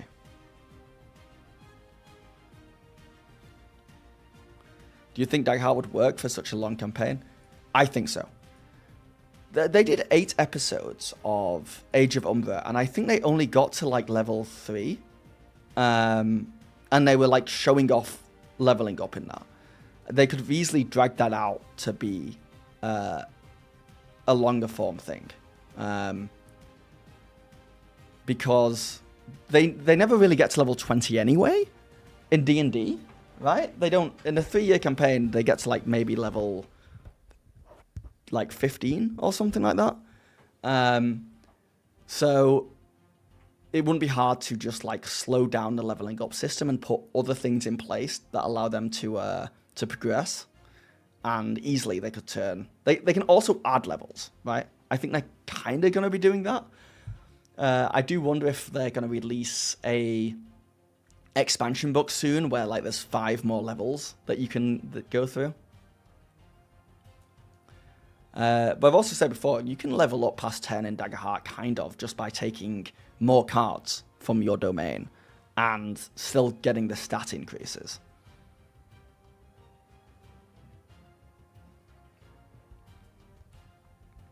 Okay, sincerely, if I was the boss, C4 would have been Daggerheart because this is what the eyes are going to be on. Yeah. It felt like a really, from a Daggerheart point of view only, like outside of D&D and Critical Role, I know it's a closed-minded view, but just from the Daggerheart view, like, oh, I'm a fan of Daggerheart, there was huge hype. There was a hype train going. It was going faster and faster. They were just building momentum. They said at Gen Con they were just getting started. It like the train was just go, go, go, go, go, go, go. And then this is kind of like someone just like put their foot down on the brakes. It certainly slowed it. It's not stopped it. It's not, the train's still going and it could still speed up straight away afterwards. But it definitely slowed that train down. But that is just from a Daggerheart point of view, and that is outside of Critical Role and outside of like D&D and all the decisions they've made, views and fan base and all that stuff.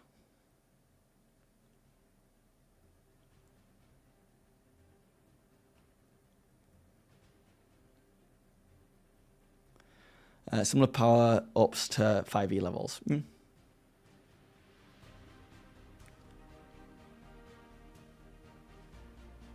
Yeah, there'll be a ton. I think we're gonna see a ton of Daggerheart content still, and it could be it might be that like the Daggerheart content they can really test now. What does better, Daggerheart content or D&D content? Because they're gonna have both coming out at the same time. They can really test that out.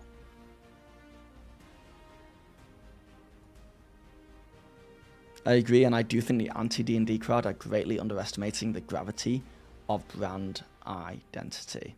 Yeah.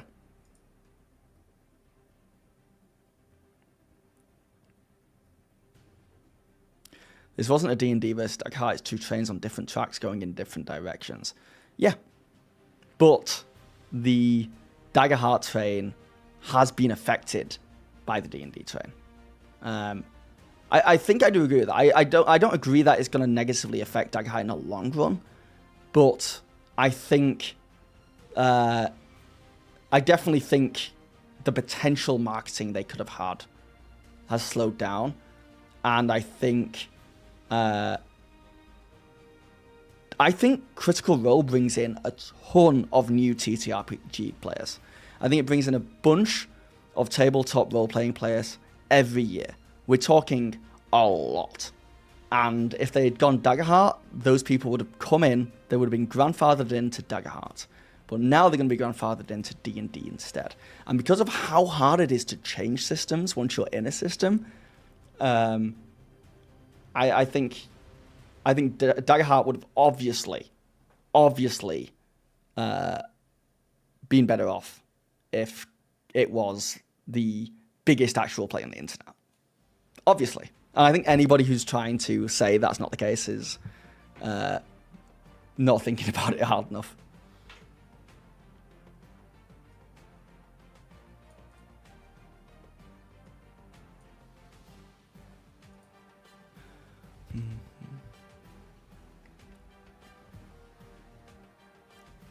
Haven't seen it, but I'm usually not a fan of Bob's takes.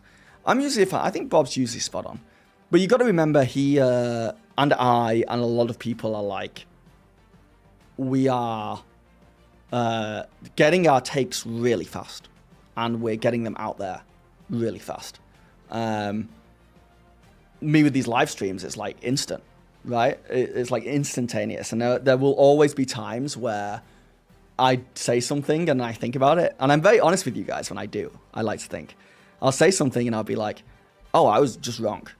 When I just said that, I'm so sorry. Ignore that. Or I'll immediately be like humbled by someone in chat and be like, yeah, I'm an idiot.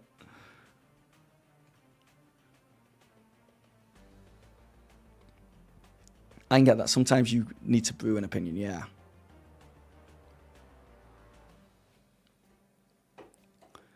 Best metaphor I came up with for not using Daggerheart was that Critical Role not only took the wind from the sails of Daggerheart, but lit the rigging on fire too. Yeah, that's not bad. I think the metaphor has to be, it's not potential. They've not negatively affected Daggerheart, right? It's almost like the wind is still hitting it the same, but Critical Role made a motor engine and were like lifting it towards the Daggerheart ship, but then turned last minute and put it on a different ship. That's kind of what it is. It's like, oh, they're going to put an engine on the ship. Oh, no, they're not. No, there's no engine on the ship. I guess the ship just has to keep using the wind it already had.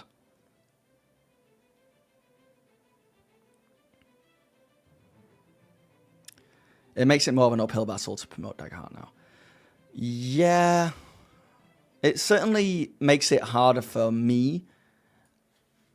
Look, guys, I get invited to dinner parties all the time. You know, the whole shebang. I wear a nice blazer. I maybe put a tie on. I go, we drink wine, we eat good food, we go ha ha ha ha ha, and we have conversations. And I often talk about TTRPGs. The ability to be like, do you know of Daggerheart? Will often be like, no, I've never heard of that. And if I say, have you heard of D&D? The answer is, yes, of course. And if I'm like, have you heard of Critical Role? It's often, no. And I say, well, they're this actual play. And they're like, oh, yeah, I have seen them. What do they play? I now cannot say Daggerheart. And that's a pity.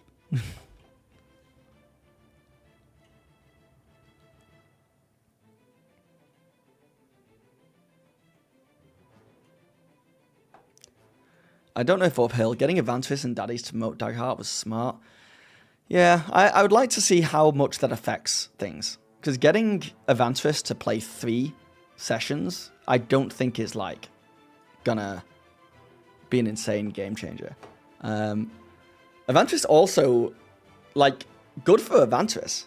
They also played D&D on the official D&D channel as well. Evantis is truly like...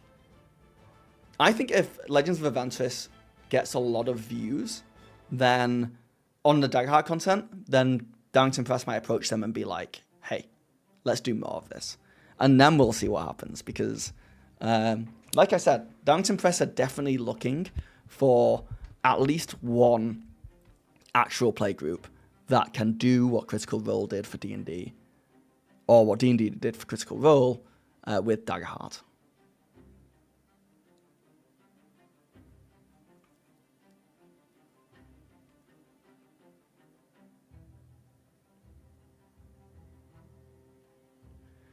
Why can't you still say Daggerheart? Sorry, their main campaign, right? We don't know how much Daggerheart they're going to be playing. I'm hoping a lot, but we don't know. We don't know. We know Age of Umbra so far. But we'll see. I was hoping for... I've been disappointed on a few levels here. Disappointed is the wrong term, because I think... No, disappointed is the right term. It's not a strong emotion, no. But my dream was that they said campaign 4 was Daggerheart and set in Exandria. And all Exandria-based products that are out right now is also now a Daggerheart world. So, for example, Legends of Vox Machina, the animated show. The Mighty Nine, the animated show. The new Critical Role game, Exandria game that they're working on. I would have loved to be like, oh, the worlds they're set in is an official Daggerheart world. And I'm hoping that still happens, but it's certainly not happened yet when it could have done.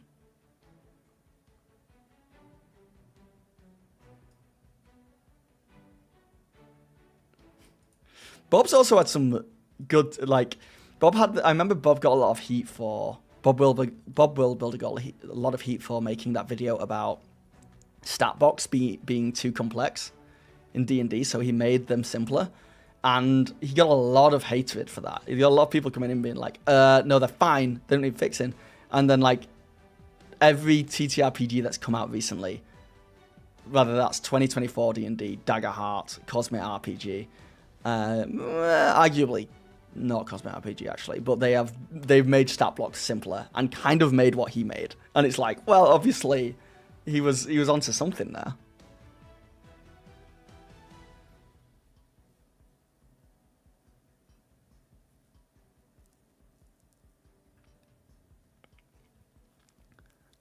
I'm back into DMing after 5 years. Me and my players had a blast with Daggerheart. I believe I never had that much fun on a combat as a DM before. Yeah. Yeah, I love Daggerheart, man. I literally cannot wait. I cannot wait to play it tonight. I do have to prep it. Still. But I feel like I know what I'm doing. I know what I'm doing with it. I just need to get some good environments and adversaries out.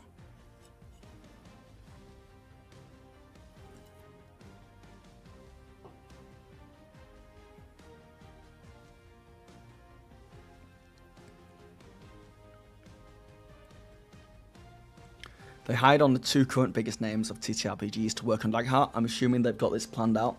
Yeah.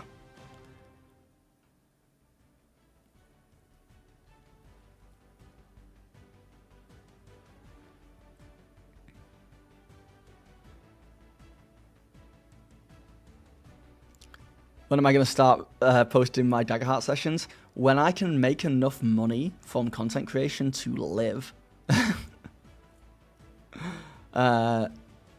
Yeah, once I'm like financially stable, I will start I can like start experimenting with content that I don't know how it's going to go. So I could start posting Daggerheart sessions then.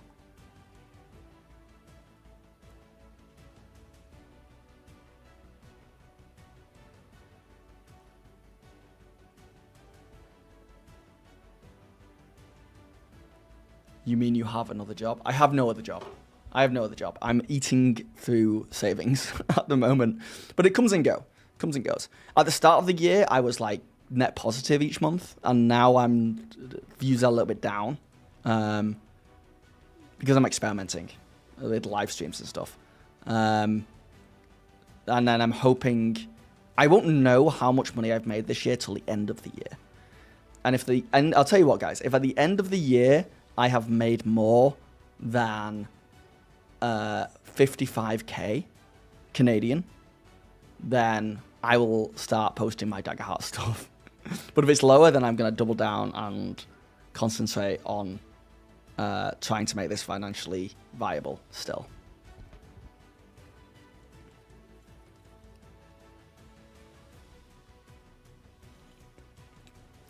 I have some news. I just finished my session 0 and I'll be running Witherwild. Nice, Beazle. Hey, here's my question, Beazle.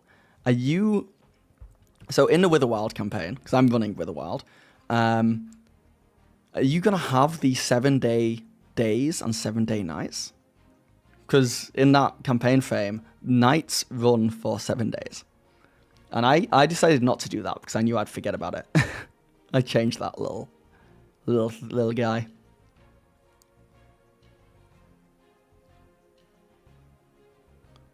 Yeah, my home table is Daggerheart.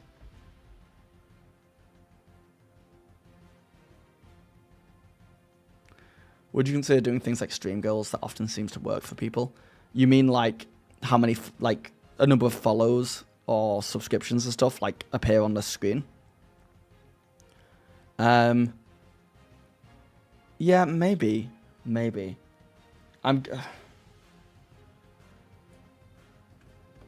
We'll see.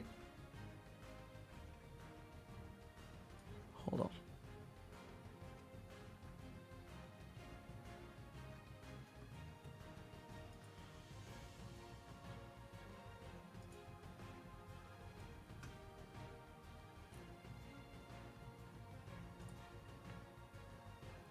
So, Critical Role ditching Daggerheart, right? Yeah. You could argue they were never really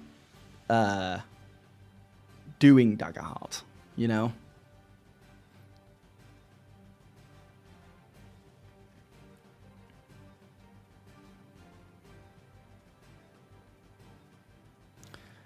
You need to invest in short-form content, dude. I don't think so, Cool Cylinder. I think most people I've seen doing short-form content nowadays, they're just not doing it as much. Like, all the biggest YouTubers don't do as much short-form content. I keep experimenting with it, and it just doesn't do anything. To get a short to make any, like, big hit, it would need to get hundreds of thousands of views, if not millions of views. And that means, like, spending as long on a short, I think, as a long-form video. And I should just be making more long-form videos. I get the idea behind it, but, like, I have thousands of followers on TikTok and way less on Instagram, but still thousands on Instagram, and it doesn't do anything. It just doesn't do anything. It's pure vanity numbers. Like, the most I could hope for is that I get more subscribers. And the subscribers don't lead to, like, money. Or it doesn't lead to more views on my long form. And it doesn't lead to more people coming into my streams. So, I don't know.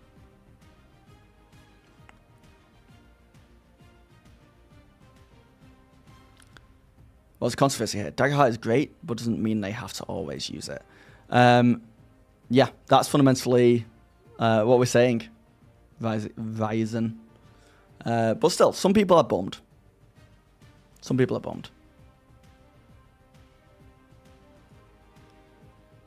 Yes, but if you send me stuff, I'm literally offering to make you short-form content.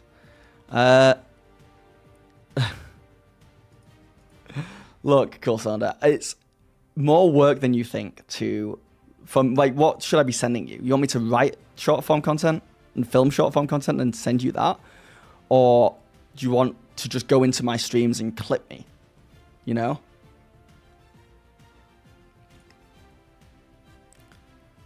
But I'm sure we'll whip up something that could be for me, yeah.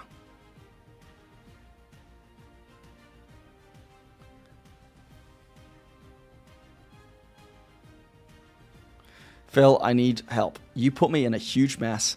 You recommended me to run Eva Ruin after Curse of Strahd for my team, and I got so much lore clashes. Oh no. Oh no. I can't help you. You're in that alone.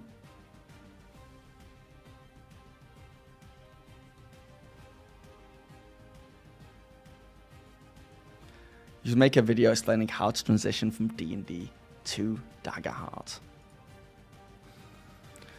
Honestly, my recommendation there is simply don't transition.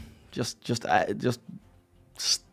end your D&D game, like bring it to a close, end it in a good way, and then start Daggerheart fresh. I think that's the best way to do it.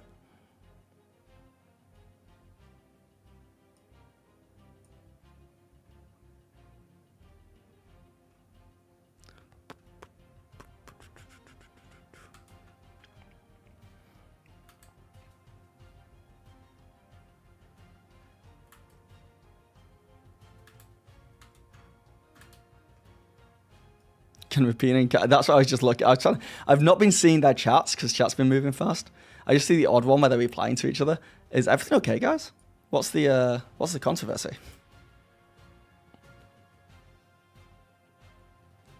Scandal. Yeah.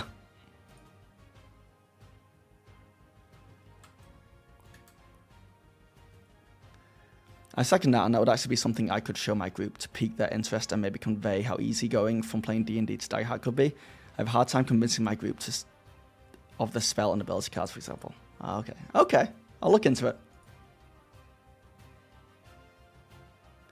Rapine, what I am telling you is that you are ignoring what I say, so I will ignore you. Guys, relax. Having an argument in a Twitch chat is... or in a YouTube chat is not the place.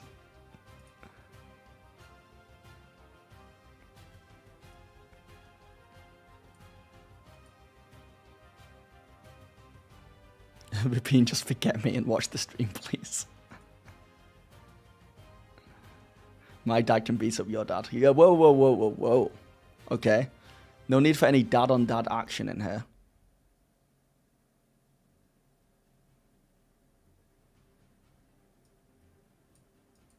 Dude, I can't wait for the Stranger Things Season 5. I missed out on seeing the Stranger Things effect on my channel because I wasn't big enough yet. But I find it hard to believe that Stranger Things has such an impact on D&D. I believe it because everyone keeps telling me that, but it's so hard to wrap my head around the fact that this TV show comes out that is loosely connected to D&D. Like it's got some names from D&D, and it occasionally shows a game of D&D. I don't understand how that is the biggest D&D seller. I don't understand how that increases interest in D&D 100 times fold. More than Baldur's Gate 3 did, more than Critical Role does. What? Why? What is happening there? So I'm looking forward. I'm hoping Stranger Things 5 comes out and all my D&D videos just explode to 1 million views. That would be nice.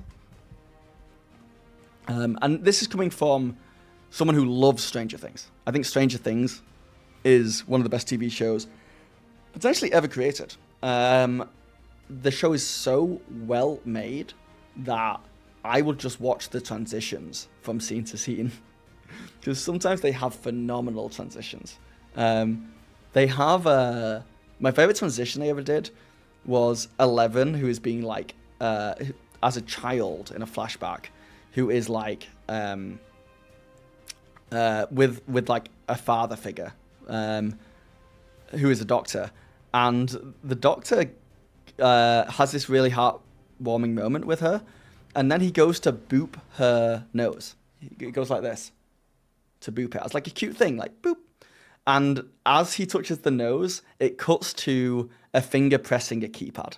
And it goes beep, beep, beep. And I'm just that is so good. That's so creative. And he started using stuff like that in my videos.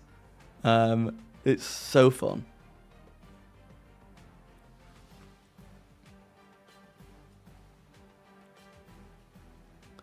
Stranger Things is good because David Harbour. There's many reasons it's good. There's many reasons. Leon, thank you for the gifted subscription. Leon, thank you for the gifted subscription to Dild the Dane. Dild the Dane, enjoy that subscription.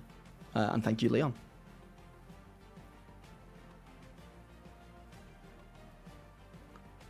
Stranger Things shows D&D better than Big Bang Theory did. Yeah. What's the best D&D TV episodes? Community. Obviously Stranger Things. What else has had it? Big Bang Theory's had it. The Flash TV series had a whole D&D thing. Have a nice stream. Thank you, DM Biologist. Yeah, Community was good. Conan the Barbarian was D&D? That one IT episode is... Wait, the IT crowd had a D&D episode? I've got to go back and rewatch that then. Dungeons & Dragons, is that a sex thing? Yeah, can I even watch that Community episode? The first one? Since the guy dressed up as a dark elf and it was racist.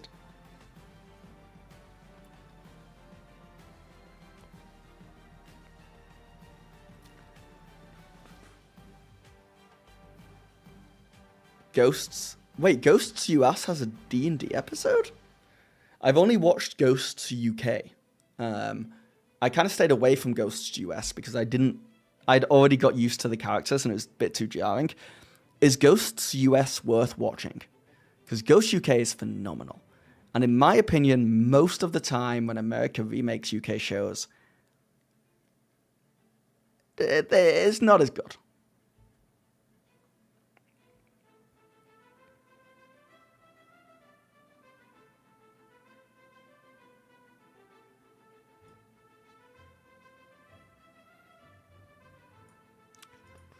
Oh, your question was, so you'd prefer Matt to run Daggerheart and there be no D&D.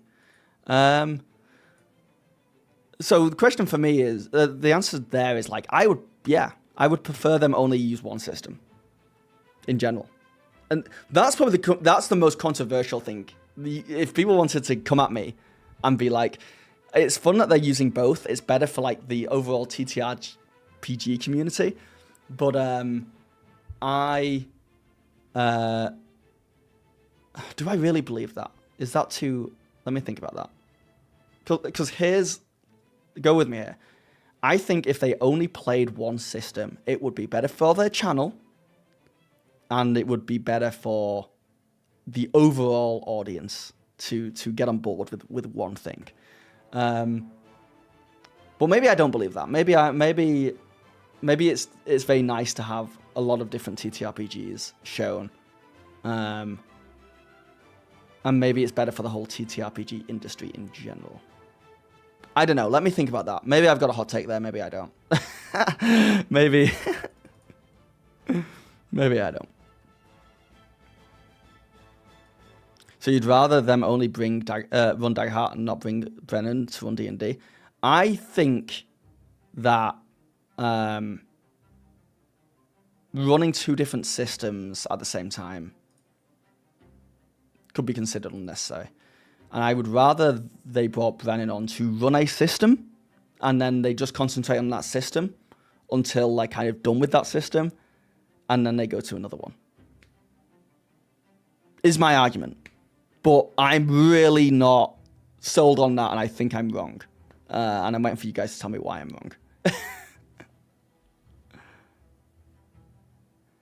I think one system would be better for the channel as well as better for the audience. I do believe that. With that being said, as they kind of tick off my wishes with C4 being D&D, I'm also thankful Daggerheart gets to run for... Yeah. Okay. You're in my hot take brain. You're seeing me develop these. I think my hot take is Critical Role creates a second channel. And they run D&D on their main channel like they always have. And they have a second Critical Role 2 channel. And they play Daggerheart. Or they go and they run their own Daggerheart sessions on Darrington Press. Right? That would be my hot take. And without thinking about it too much, I'm going to stand by it. And I will fight you. I'll fight you if you disagree. That would have made everyone happy. If they released like, oh, we got a second channel, and like all the Daggerheart people can go there, and we're going to be putting as much work in the second channel as we do in the first channel. Brennan Lee Mulligan is coming on and taking most of the slack on the main channel so that we can concentrate on Daggerheart on the second channel. Am I right? Am I cooking, or am I insane?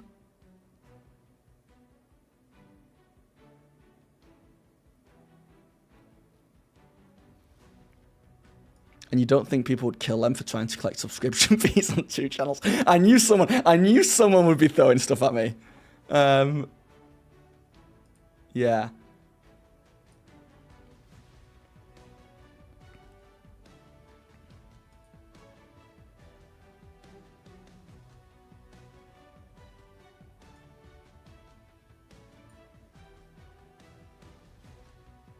I do believe Daggerheart can flourish regardless of how much Critical Role put into it. Most of the individuals at my Daggerheart table don't. Yeah. There's the argument that like Critical Role have already made Daggerheart a success with Age of Umbra and all the how to play stuff.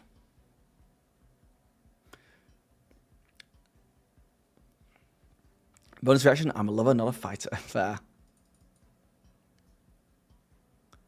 You think I'm right except the second channel? I think all I said was the second channel. You can just say you think I'm wrong. You don't think the second channels work well on YouTube?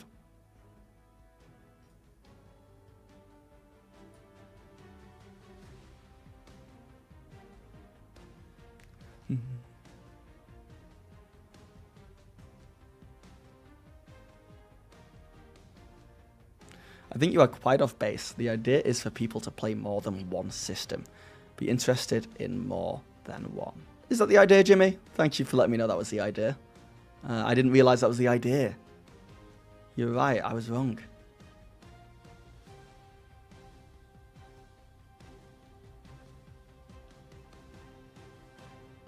The wiki has all D&D occurrences.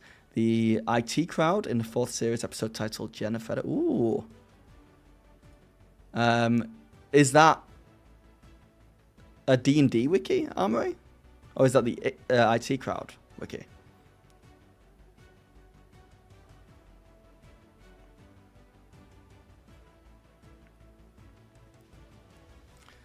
Vsauce, 25 million. Vsauce 2, 4.5 million, yeah. Critical Role would have no issue. If they made Daggerheart actual plays on a second channel, it would grow. It would grow. If the founding cast were on there, they'd have no issue blowing up that channel.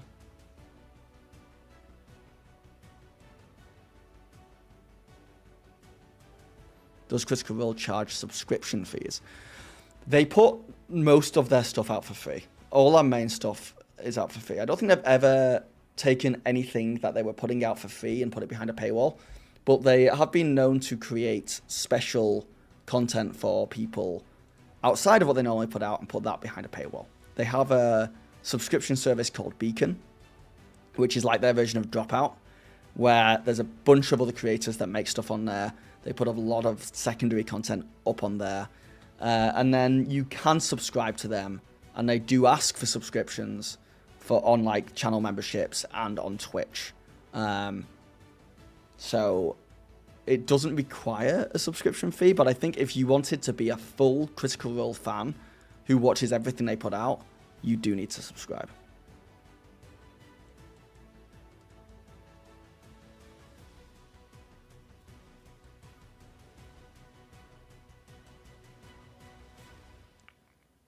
What's up, Piker?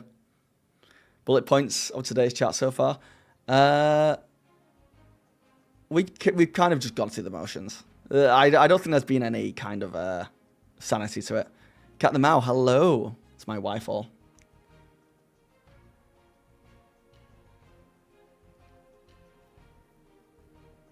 Imagine DP collabed with Cosme, Drawsteel, Shadow Dark X and created a channel. Yeah.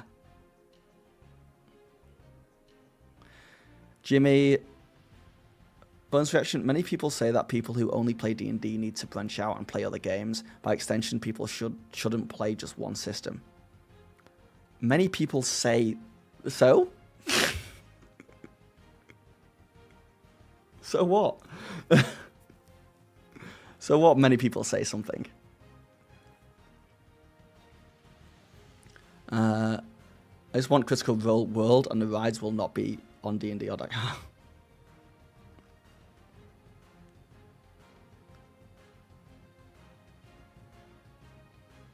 Yeah, I accidentally subbed to Dimension 20. Sorry, I accidentally subbed to Dropout last night for a year. It was accidental. I thought I was getting a free week, and I just went through and I've got the whole thing now. Not complaining. I'm going to use it. I'm going to watch it. But I did not expect to do that. I was just kind of like, it's very easy to subscribe to things nowadays. It's just very easy to do it.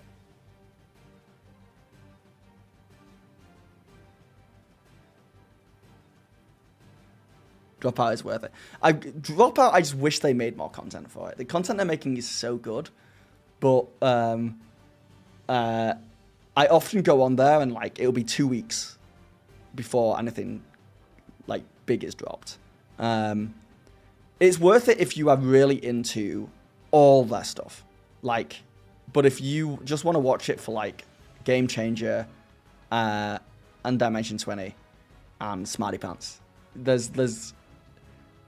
it's better, I think, with Dropout. And what I was doing before I got it for a year is you wait 2 months, then subscribe for a month and watch everything. Then cancel it and wait 2 months and subscribe again. Because their 2-week release schedule is oof. It's difficult on the old wait.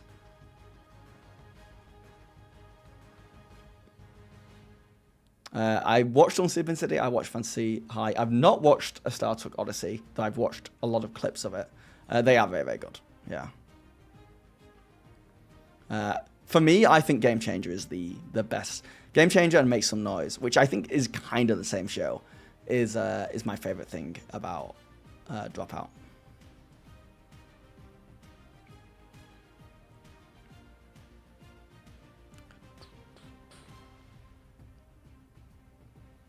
Yeah, she knows about the subscription. Maurice, it was your money that you gave me that just went to drop out.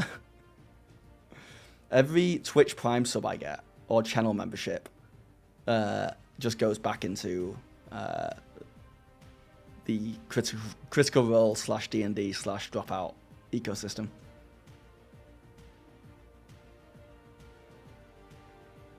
Yeah, Unsleeping City was one of the first things that really made me open my mind to like TTRPGs in different settings.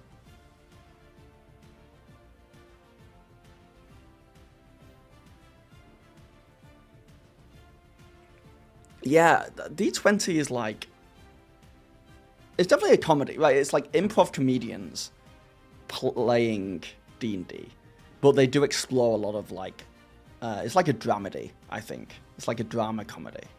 And then Legends of Avantis, yeah, is like full on just like chaotic comedy.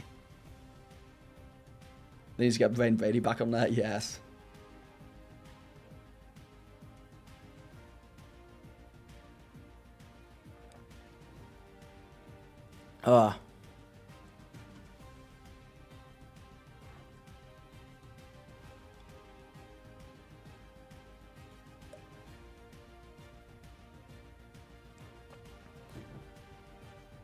You're on Fantasy High first year, episode 13 at the moment. Oh, you got a good time ahead of you.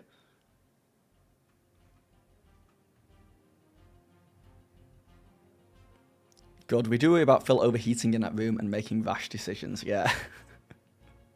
It is pretty hot. I'm surprised my camera's still going.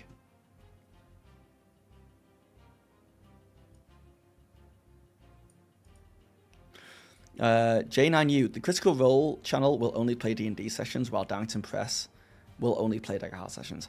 I think that's not a bad play. I would be very happy with that, but only if the core cast are in those episodes on the Darrington Press channel.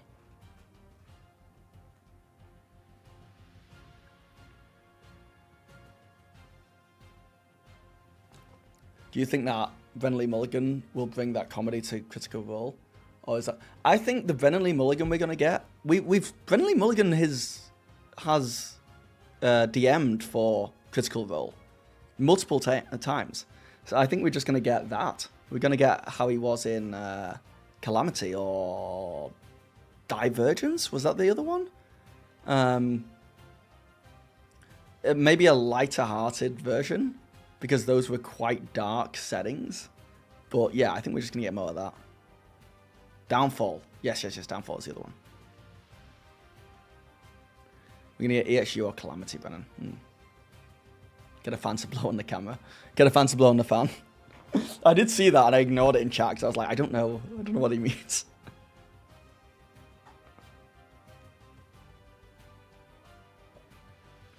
I think we can all agree that Calamity is the best piece of D&D actual play ever made. Right? Can we all agree on that?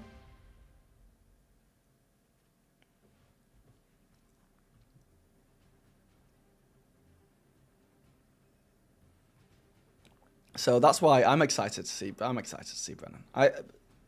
Seeing Brennan and Matt and Abrio at the same table is always a hoot for me. The only thing I'm scared about is just the pacing of only seeing Matt at the table with Brennan once a month, if that's how they do it. No one's really talking about that, I don't think. And I think that's the bigger thing. It's like people who are fans of any Critical Role cast member, including Matthew Mercer, you're only going to be seeing them play D&D 12 times a year, right? Instead of the 40 times. Not a big deal. Like, I'm sure it won't affect most people, but there's something there. Like, we won't see them as much, anywhere near as much.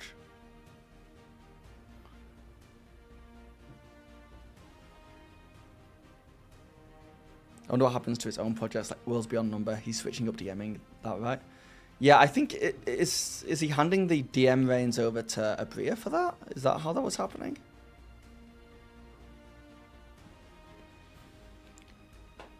They can make it work. They're not. They can pre-film stuff. Dimension 20, Worlds Beyond Number, Critical Role, like he can do. If he has help, and it sounds like they have help. Like he's got, you know, Christopher Perkins and Jeremy Crawford and a bunch of other people. I think he just has to put in, like, he's probably just going to be working. He's going to be working more than an average person, but I don't think it's going to be more than like a nurse or a doctor or a lawyer or like someone insane who's just doing insane hours. And I think the money will be worth it for him as well. So I think he'll be fine. Matthew sent 1 bonus reaction gift membership. Thank you very much. To J9U.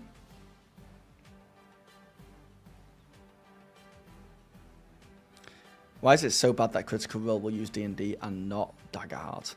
I think people are just bummed because there was so much hype around Daggerheart, and now it feels like the hype is slowing down because this could have been huge for it.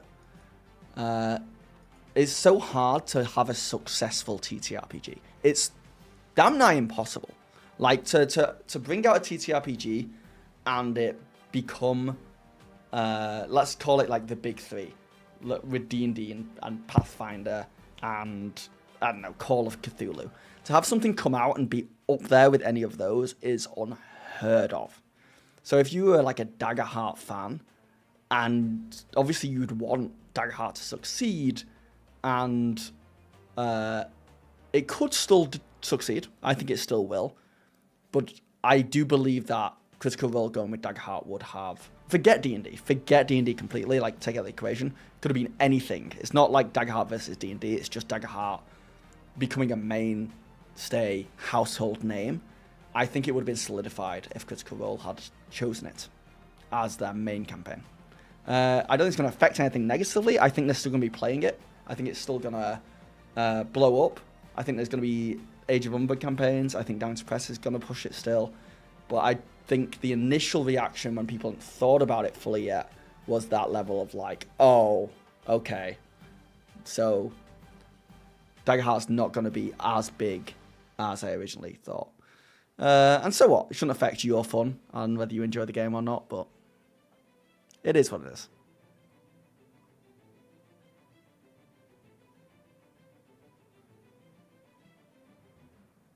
Big hair coming up. The warmer I get, the bigger my hair gets.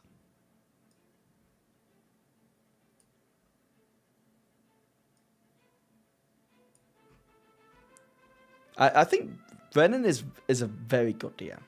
And I think he gels well with the Critical Role crew.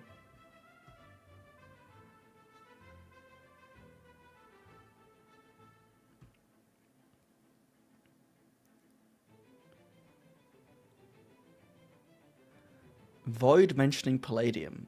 Like the Daggerheart Void?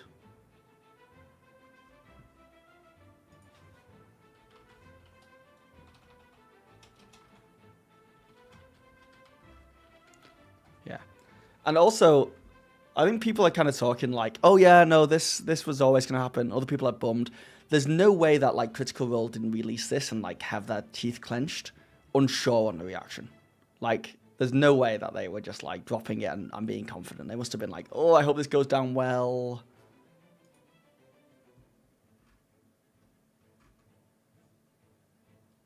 Oh, guy named Void in my chat.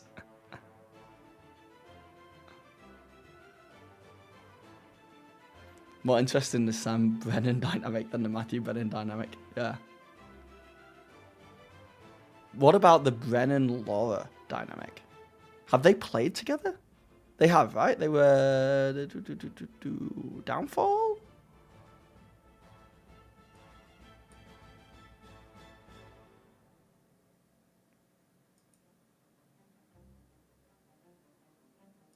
That guy's cancelled. Alright, guys. It's officially getting too hot up in here. So, I am going to... How long have I been streaming for? Been streaming for 2 hours. It's going to be a quick one. A quick one to kind of take it all in, go through the 7 stages of grief for myself, because I was hoping it was Daggerheart. I'm happy for everyone who wants it to be D&D, and it is D&D. I am still very optimistic about Daggerheart's future.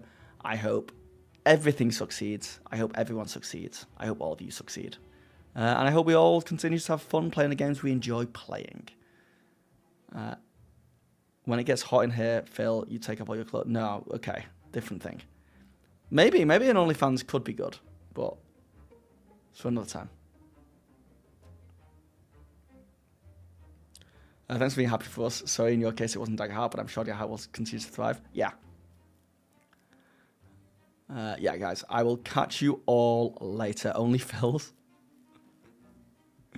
Yeah, have a good night, good day, all that stuff. Have good games, and bye.